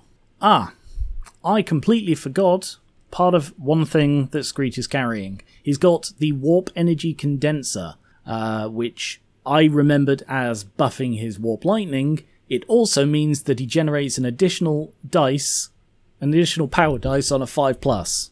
So doesn't matter in this case. It probably would have mattered earlier. Too late now. So I'm just going to continue. I suppose actually Trunk could use it. No, you can't shoot that into combat. So no, he's fine. So yeah, we've got the Warp Lightning going at the Inner Circle Knights. It was upcast, so it's 2d6. He also has the Warp Energy Condenser, which is 2d6 + 4. Because it normally is d6 + 2, but because I allowed it to be upcast, so that is a total of 12 hits. 12 hits at strength 5. This is going to have to go 1 by 1 because there are only 5 of them left. So 3 against Ordinary Knights first. 3 wound. Does allow armor saves. Still a decent armor save, actually. 1 failed. So that's the last Ordinary Knight gone. It then has to go around and continue hitting. So 1 against the Champion and 1 against Vigbert. Champion. Wound. Armor. Saved. 1 against Vigbert. No wound. 2 more against Ordinary Knights. 1 wound. Saved. Against Champion. Wound. Saved. Damn, they're doing remarkably well at this, because it's not armor piercing. It allows armor saves, so they're just remarkably well. Vigbert. No wound. 2 against Ordinary. No. Oh no, 1 wound. Saved. And last one against the Champion. No wound. Oh, that is abysmal. It killed what? 1 guy? In 12 strength 5 hits. Bloody hell. Oh well, they're going to get Jezzailed anyway. Shooting. The Warp Fire Thrower cannot shoot as it did reform and rally this turn, but we have the Jezzails who are going to go for the same unit. So they are at short range, but they have moved. 5 Ordinaries. 1 Champion. Total of 2 hit. Now these go through armor a lot better. 1 wound. Armor save. Failed. So the Musician is dead, leaving just the 3 of them left. And again, if they weren't immune to psychology, they'd have to test some panic right now. Oh, I did forget to do the Doom Wheel blasting though, so it still happens even if he's in combat, so he blasts the mortar, as that is easily the closest. Roll for strength. Strength 8. Ooh. First shot. Wound. Deals d6 wounds. 3, which I believe is enough to just destroy the mortar. It just gets destroyed by bloody a bolt of lightning. And that's the first one. The second one then hits the cannon. Sorry, I should have rolled that as a 3+. Still would have wounded because it got a 4, but I thought there was toughness 6, but they're toughness 7. So, against the cannon, wounded, d6 wounds, 6. The cannon is destroyed as well. Bloody hell. This is what part of why I think Doom Wheels are so cool. If you can get them behind the enemy lines and against things that can be affected by multiple wounds, then they are just devastating. They're not very good at, like, hordes, but now the third bolt hits Kelman, because 3 bolts. So, yeah, Kelman's probably dead. Kelman's definitely dead. Kelman's dead. Yeah, he just gets zapped by warp lightning. And this thing gets to reform, so it's just going to reform to face that way. Look at this whole turning thing. Like, this started as, like, that side versus this side, but now it's just this versus that. Bloody hell. And then combat, we have this one combat in the middle here. We've got Tronk and Truck versus Lucio and his swordsman. So, Truck will challenge and Lucio will accept. Lucio is actually faster. It's rare that men are faster than Skaven, but warlocks are not really built for fighting, so they're just sort of ordinary rat speed. However, Lucio is carrying a great weapon, so he does go last anyway. So normally, warlocks are not really designed for combat, but I have built Truck to fight. So I've given him a tail weapon, which is an additional strength 3 attack with no magical properties, and World's Edge armor. Did I not? Oh no, I did give him I gave him a Warlock augmented weapon, which for some reason is just not on the sheet. But yes, also World's Edge armor is a 4+ armor save, because they normally don't get any, and it has some additional abilities if it would be discounted. So a Warlock augmented weapon is +1 strength and +1 attack. Oh, is that... Nope, it's not included in the profile either. No idea. But yeah, +1 strength and +1 attack. Frankly, he's still not really built for frontlining, but yeah, 1 hit, because the idea was he was going to have Skitterleap and he was going to be like a wizard and war machine hunter. He would have done fine against them, but against a hero, maybe not. Guess I'll find out. No wound, and then the tail attack misses. Good job, Truck. Oh. I've just noticed another mistake I made. You know how oh god, I can't believe this. You know how I accidentally gave these guys musicians and standard bearers? Well, I did also... I should have given Lucio a horse. He has a war horse that I paid for, and he just decided to leave it at home, and he's fought with the... Yeah, he should have been in with the other knights, you see.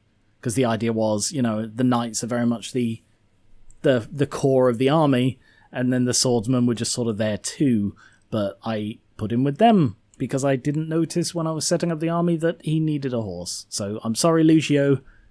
I wasted 12 points. Oh, Truck does have Frenzy. I did forget that, so he does actually get an additional attack, which hits. No wound, though. Good job. Lucio's attacks. Bloody 3 hit. He's great weapons, so +2 strength. Oof. Oof. 3 wounds. Strength 6, so it should negate the World's Edge armor, because it's only a 4+, but the first time the wearer is wounded by a strength hit high enough to cancel his armor, discount the wound, but the armor is destroyed. So 1 hit of these is ignored, the other 2, the other 2 do still just go straight through, because, yeah, he's dead, Truck is dead. I fumbled it, really, he should not have been in that fight, but, yeah. I still think that they might still win this because they've got enough of these other things, but that is, yeah, frustrating. I mean, then again, Lucio shouldn't have been there at all, so fumbling on both sides. I can just imagine Lucio at this point being like, hang on, where the hell's my horse? Chieftain against the swordsman. Bloody 1 hit. 1 wound. No armor. No parry. And now the champion fights at the same time as the clan rat, so I'll do the champion first. 2 hit. 1 wound. No armor. No parry. Sorry, Trunk got an extra attack. I again forgot about the frenzy. Hit. No wound. And then 11 Clanrat attacks because the 3 at the front have Frenzy. 6. 3. 2 armor, bloody hell. No parry on the 3rd. That is actually really quite poor. 7 Swordsman attacks back. 5. 3. 2 saved. No parry. Overall, a really bloodless combat, surprisingly. So they get 1 for their banner, they get 1 for their banner, and 1 for the battle standard. Swordsmen get 1 for rank, Clanrats get 3 for rank, so the Clanrats win. The Clanrats have more ranks, so Lucio is testing, he rolls 3 for the break because he is a champion, captain, so 3 for the break test on an 8. Oh wait, minus the difference. So difference of 2, testing on a 6. So using the 2 lowest is a 4, so they pass. And with that we go into Solland turn 5. So what's the best way Solland can win this? Taking out Screich would instantly end the game. Also taking out this unit would instantly end the game. So they're going to get shot by the Jezzails if they don't charge them. Alright, well, first of all, these guys are definitely charging the Warp Fire Thrower, and because they're within minimum, they can't do the stand and shoot, which they normally can. So they're within minimum, so just charge in. And although they would probably be better off fleeing, I don't want to let them instantly get through to Screich. So yeah, I'm basically sacrificing the Warp Fire Thrower to slow them down for a turn. What about here? They can charge the Jezzails, but I don't know what good it would do, you know?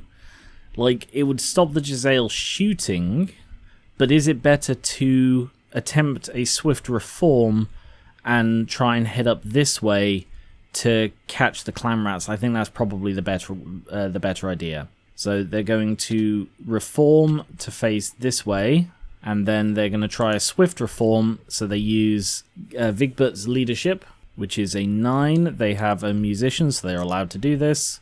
They all just succeed, but that means they can then make an ordinary movement.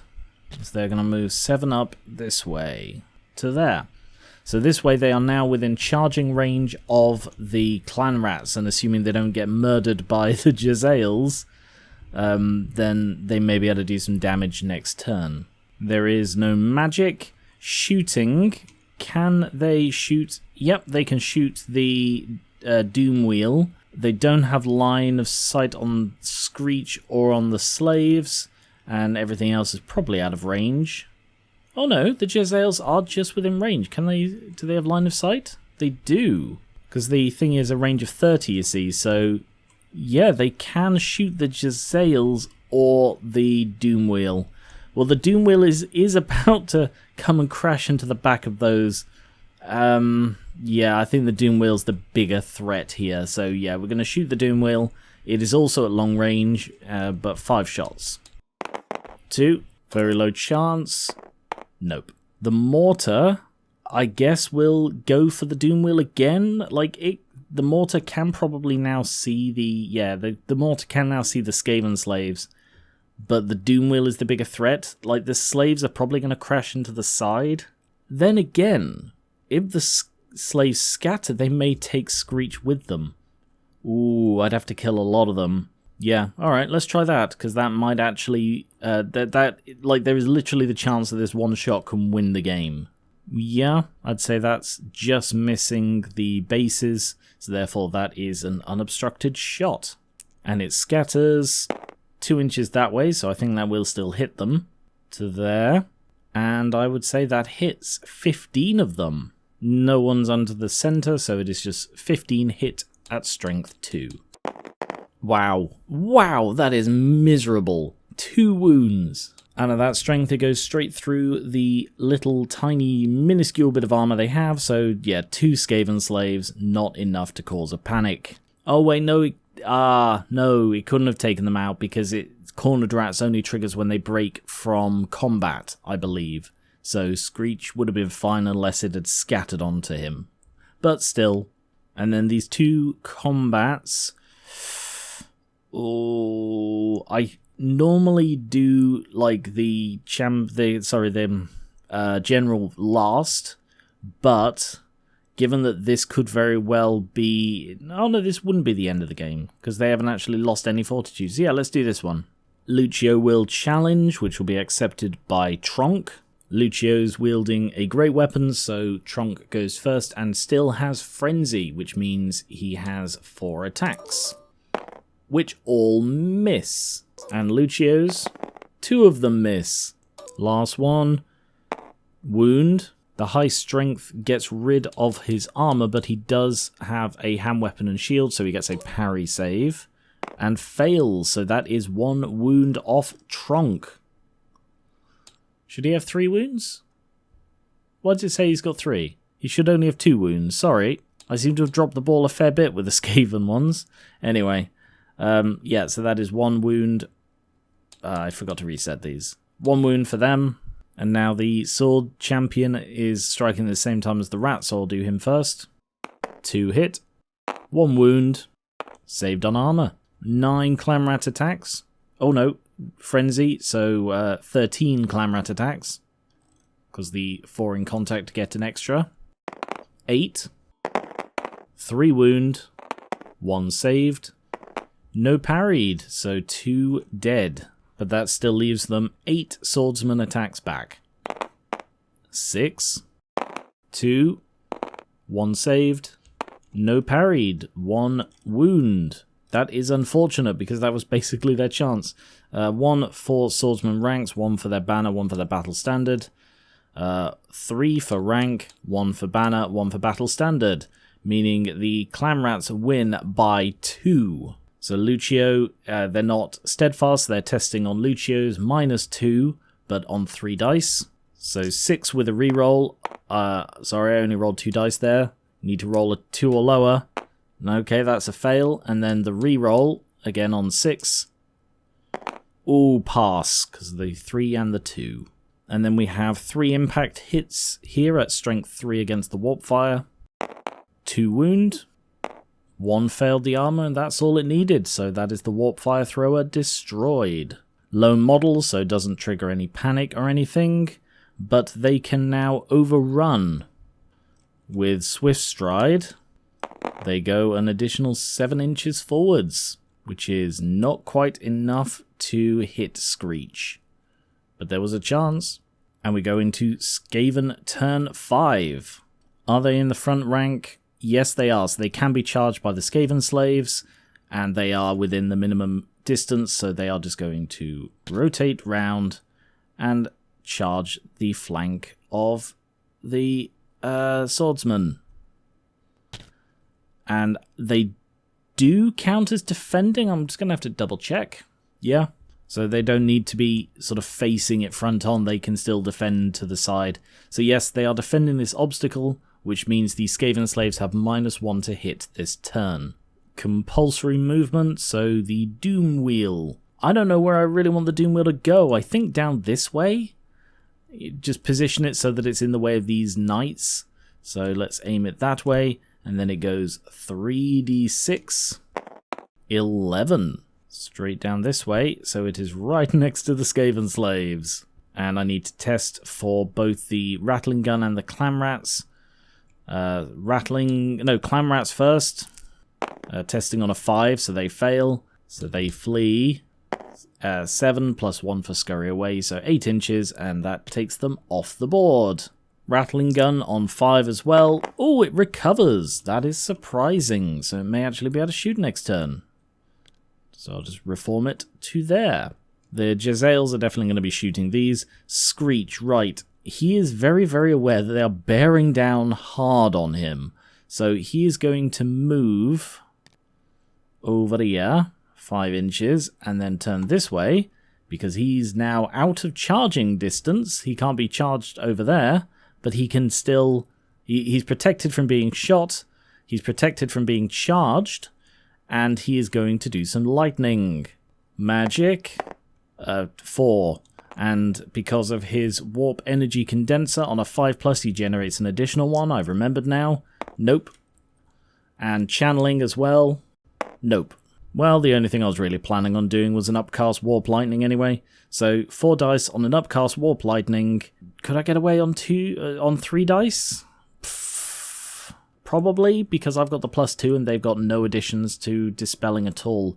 So yeah, I can probably get away with it on 3 then again 10 on 3 dice is a bit pushing it. No, I'll go with 4. There's no reason to be cautious here, so I need a 10 on 4 dice because reducing his level, or counting his level, you know. Oh, barely. So yeah, total of 13, and they need a double 6 to dispel, which they nearly got, but that does go through. So that does 2d6 plus his warp energy condenser, so that adds 4 to it, so 2d6 plus 4 hits, 11. Again, there are only 3 models now, so we're going to have to go one by one, so starting with the ordinary, and then we're just going to alternate between them, like that. Ordinary, wound, saved, champion, wound, not saved, champion is dead, Vigbert, wound, saved, ordinary, wound, saved, Vigbert, wound, not saved, he's down to 2 wounds, ordinary, not wound, Vigbert, wound, not saved, 1 more off him, he's down to 1 wound, ordinary, wound, saved, Vigbert, wound, saved, ordinary, wound, not saved. So all that is left of this unit is Vigbert on a single wound, and that means they have just lost a fortitude because of the standard bearer. And the last one, if I've counted correctly, Vigbert, wound, not saved. Oh, I really hope I counted correctly. I think I did. I kept going back and double checking, but I think that is the last wound on Vigbert.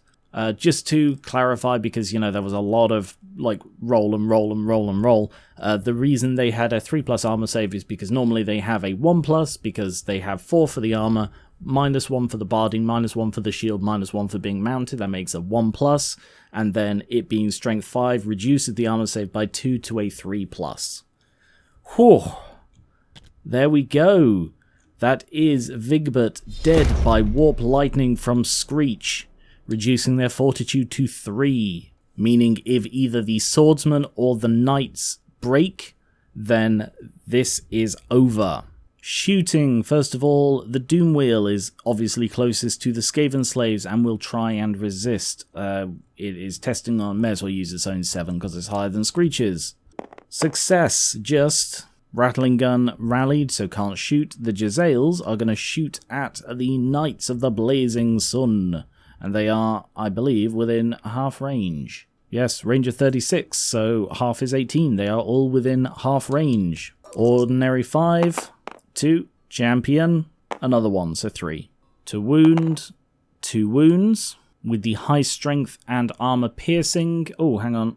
Yeah, they've done really, really well. Like, apart from that one time they rolled a 1, they have not rolled a single 1. I remember to check every single time, and they've just not rolled any more 1s to hit.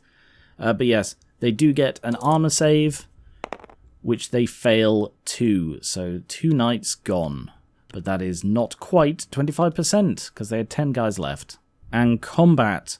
So there's just this one combat. They've been flank charged, which is why they've started off as 2. So first of all, we have Lucio versus Tronk. Tronk still has Frenzy, as he hasn't lost a fight yet. So 4 attacks, 2 hit, 1 wound. Strength reduces it to a 5+ armor, which he fails. So Lucio takes a wound. He has 1 left. Lucio attacks. 1. High strength because of the great weapons, that is a wound. And goes straight through the armor. Oh, no, he does get a parry save, which he fails. Is that Tronk dead? That is Tronk dead. Tronk Barb Reaver gets cut down by Lucio. And that means that is 1 off their fortitude. So that is actually the first fortitude they've lost, because they started at 4. Sword Champion at the same time as all of the Skaven, so I'll do the Sword Champion first. 2 wound, both armor saved, wow. Oh, I mistakenly moved the guy forward because I forgot that Lucio had a great weapon. So yeah, technically, Tronk is still alive at the time the Clamrats attack. So that is 13 attacks because of the frenzy. 6. 4 wound. 1 armor. No parries. So 3 dead. And now it is... What's this then? That's, I'd say, these 3. I mean, these should be the same size. Let me just double check that. Yeah, they are the same size. So yeah, it's just the height difference making it look weird. Yeah, so I'd say it's like there. And, you know, the height difference makes it look like they're different size bases. But these are the same size. So it's 4 columns in... 4 files. So because they're a horde, that gives them 12 attacks. 10 hits, wow! 4 wound, 2 saved, and they don't get a parry to the flanks. That is 2 more swordsmen dead. And that leaves only 3 ordinary swordsmen who have to attack the Clamrats as they are not in contact with the slaves. Although technically, you know, this one could. But yeah, they're going to go for the Clamrats. Only 1 hit. Wound, not saved, not parried. So they get 1 kill. That gives the Skaven 3 for rank, 1 for their banner, and the swordsmen 1 for their banner, 1 for the battle standard. They lose by 8. So they are now testing on Lucio's. They're not steadfast, obviously. So they're testing on Lucio's 8 minus 8, so double 1. But they do get a reroll and 3 dice. Oh, they get it! Wow. Okay. They hold. They know that it matters. And we go into Solland's final turn. And the only thing that we can really do here is charge. So that's 12. So they have 3 dice and they need to roll a 5 because of Swift Stride. And they get it. So they do manage to charge in... What is this? I assume this is the flank. Sorry, the rear. Yeah, it's entirely in the rear. So they charge into the rear of the Skaven, like so. No magic, straight to shooting, with no other real targets. I think they're going to go for the Doom Wheel, because that's about to crash into them, and it's basically guaranteed to crash into them. So yeah, they're going to go for the Doom Wheel. It is within short range. Bloody no hits whatsoever. They're just like, what is that? I guess we'll try to... Oh, I don't think they can, because it's got to be centered on a model, you see. But they can't center it in such a way that it hits a unit that's in combat. So yeah, the Doom Wheel is too close for them to actually mortar. Can they see anything else? No, they can't, because that's the dead pile over there. So they can't actually see the Jezzails. So the mortar cannot fire. So this is probably the deciding fight here. So we'll have... there's no challenges left to be done because there are no characters or champions left on the Skaven side. So first of all, impact hits. So we have 4 knights and no extra ranks. So just 4 at strength 3. 3 wound. Armor 2 saved, 1 dies, 2 impact hits. And all of the Skaven are faster than anything on the other side except the Swordsman Champion. So I'll do the Swordsman Champion first. 1 hit. No wound. I will do the Skaven Slaves. So there are only... Yeah, I decided before that it was like these 2, wasn't it? So yeah, because they're no longer charging, they had a -1 to hit. That would have been 4 fewer hits. Alright, I'm going to re-roll to wound. Because they only should have rolled 6 to wound instead of 10. So they can't get higher than 4 here, but it may bring a couple of swordsmen back. They only got 1. And then the armor passed. So they did only actually lose 2 to the slaves before, I think. Fairly sure, yeah. I think they saved 2 and they lost 2. So yeah, they've gained 1 guy back because... Oh no, 2 guys, because he saved it. Did he save it? Yeah, he did save it. So they actually, yeah, they gained 2 back. Sorry about that. Caught it now. They passed anyway, so like, yeah, they only would have needed a 3+ to, you know, doesn't matter. They're fine. We're fine. It's all good. Anyway, Skaven attacks. So actually, more Skaven slaves can hit because there is a second rank. So yeah, did they have? No, they only had the 2 ranks before, didn't they? So yeah, it was these 4. They're still a horde. So 12 Skaven slaves. Although technically, because Lucio's no longer in a challenge, he is a separate model. So I'm going to do 9 against the unit and 3 against Lucio. Against the unit, 5, 2 wound, none saved. Against Lucio, 1, no wound. Because there is very much a chance of wiping out this unit, I'm going to do these in sections. So I'm going to do these 6 clan rats because they have to attack the swordsman. So these 3 at the front still have frenzy. Total of 9 attacks. 5, 3 wound, none saved, none parried. So that takes out another banner. And that immediately breaks their army. Because it says things can break simultaneously, I am going to treat it as the end of the phase.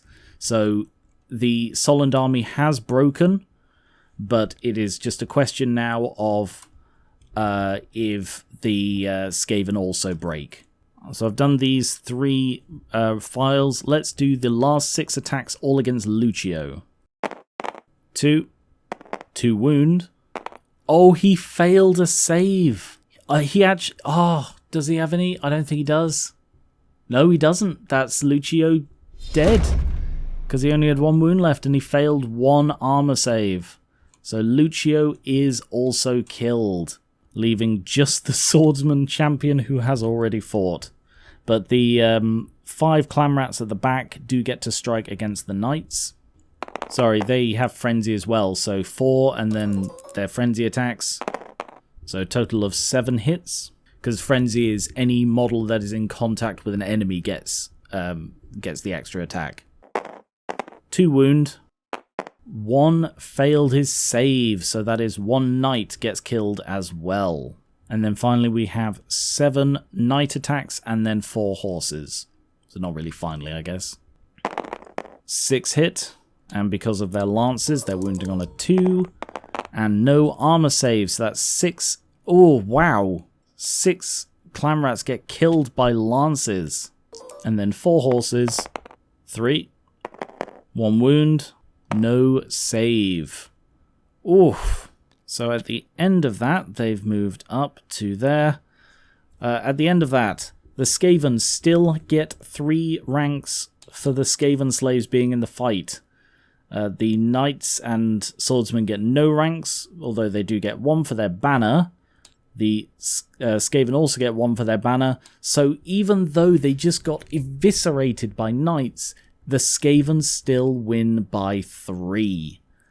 Oh, that rank bonus from the Skaven slaves saved them. So the swordsman is testing on his own cognizance, so he's testing on a 7, and the knights are testing on an 8 to see if they flee. So we'll test the swordsman on an 8. 7, sorry. Swordsman on a 7, he failed. The knights on an 8, they pass. So the swordsman does flee and can be pursued, except he can't be because there's no way the Skaven slaves, because the clan rats can't pursue, they're still in combat, but the Skaven slaves, there is no way for them to pursue. So, yeah, he's just going to get away scot-free. 7 inches from the most numerous units, so I'm just going to remove this because, you know, don't need that anymore, it's just 1 guy. So he is here, and he flees 7 inches? 7 inches this way. Oh no. Oh no, that's bad for him. That is not a place you want to be. And then finally, the clan rats, as they won, are going to reform from victory to face the knights. And we go into the final turn of the game, Deathtoll turn 6. No charges. The Doom Wheel, however, has compulsory movement and is going to go directly at the swordsman, just for fun. moving a total of 8 inches. That is more than enough to just collide directly into the swordsman. Oh, just enough. I would say it is, because it's just gone in a straight line, I'd say it's majorly in the flank. So I shall rotate it like so. Oh, actually, I think he's just destroyed. Yeah, it's just destroyed.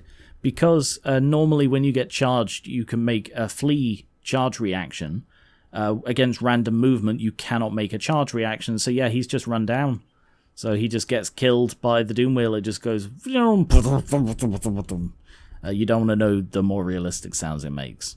Finally, Screich is going to move this way because he doesn't want to be within 6 inches of those if they do happen to break. Oh, sorry, no. My mistake. Sorry, I completely forgot that they broke. So it's over. Which means the swordsman did actually survive the battle. Sorry, I almost forgot. Alright, yeah, that's game over. There is no Skaven turn 6. Of the 83 members of the Order of the Blazing Sun sent out to face Clan Deathtoll, only 21 are left. And of the 238 Clan Deathtoll members under Screich, 80 are still left, which is pretty good for Skaven. With Dead or Fled counting half destroyed units as worth half points, Solland Revivalists scored 1,394.5 points. They also took out the Battle Standard Bearer for 100, giving them a total of 1,494.5. And Clan Deathtoll, with Dead or Fled, scored 1,510. They also took out the General for 100, the Battle Standard for 100, and 2 Standards for a total of 50, giving them a grand total of 1,760 points. Overall, that is a difference of 265.5 points, which is more than the 200 points difference to get a narrow victory. However, they also broke the Solland army, increasing their victory from narrow to solid. Overall, I think this was a remarkably close match. I think the swordsmen should have got into the fight sooner so that they got shot up less. The crossbows were probably a mistake leaving them in the building the entire match, because it basically just halved the size of the unit. But they also took no damage. I think the knights performed really well. I wonder how it would have been different if I'd remembered Lucio should have had a horse and had been with the other knights. Who knows how that would have really affected things overall. But Screich had a great time testing out all of his fun toys and goes home feeling happy and victorious. So thank you very much for watching. We'll see how this has affected the campaign later on. But next up is the Siege of Nuln by the Skull Smashers tribe and War Cromgit. So that shall be fun and complicated, so who knows when that'll be out. Thank you very much for watching. Subscribe for more Warhammer games and board games, card games, miniatures like this, and TTRPGs, and I will catch you later.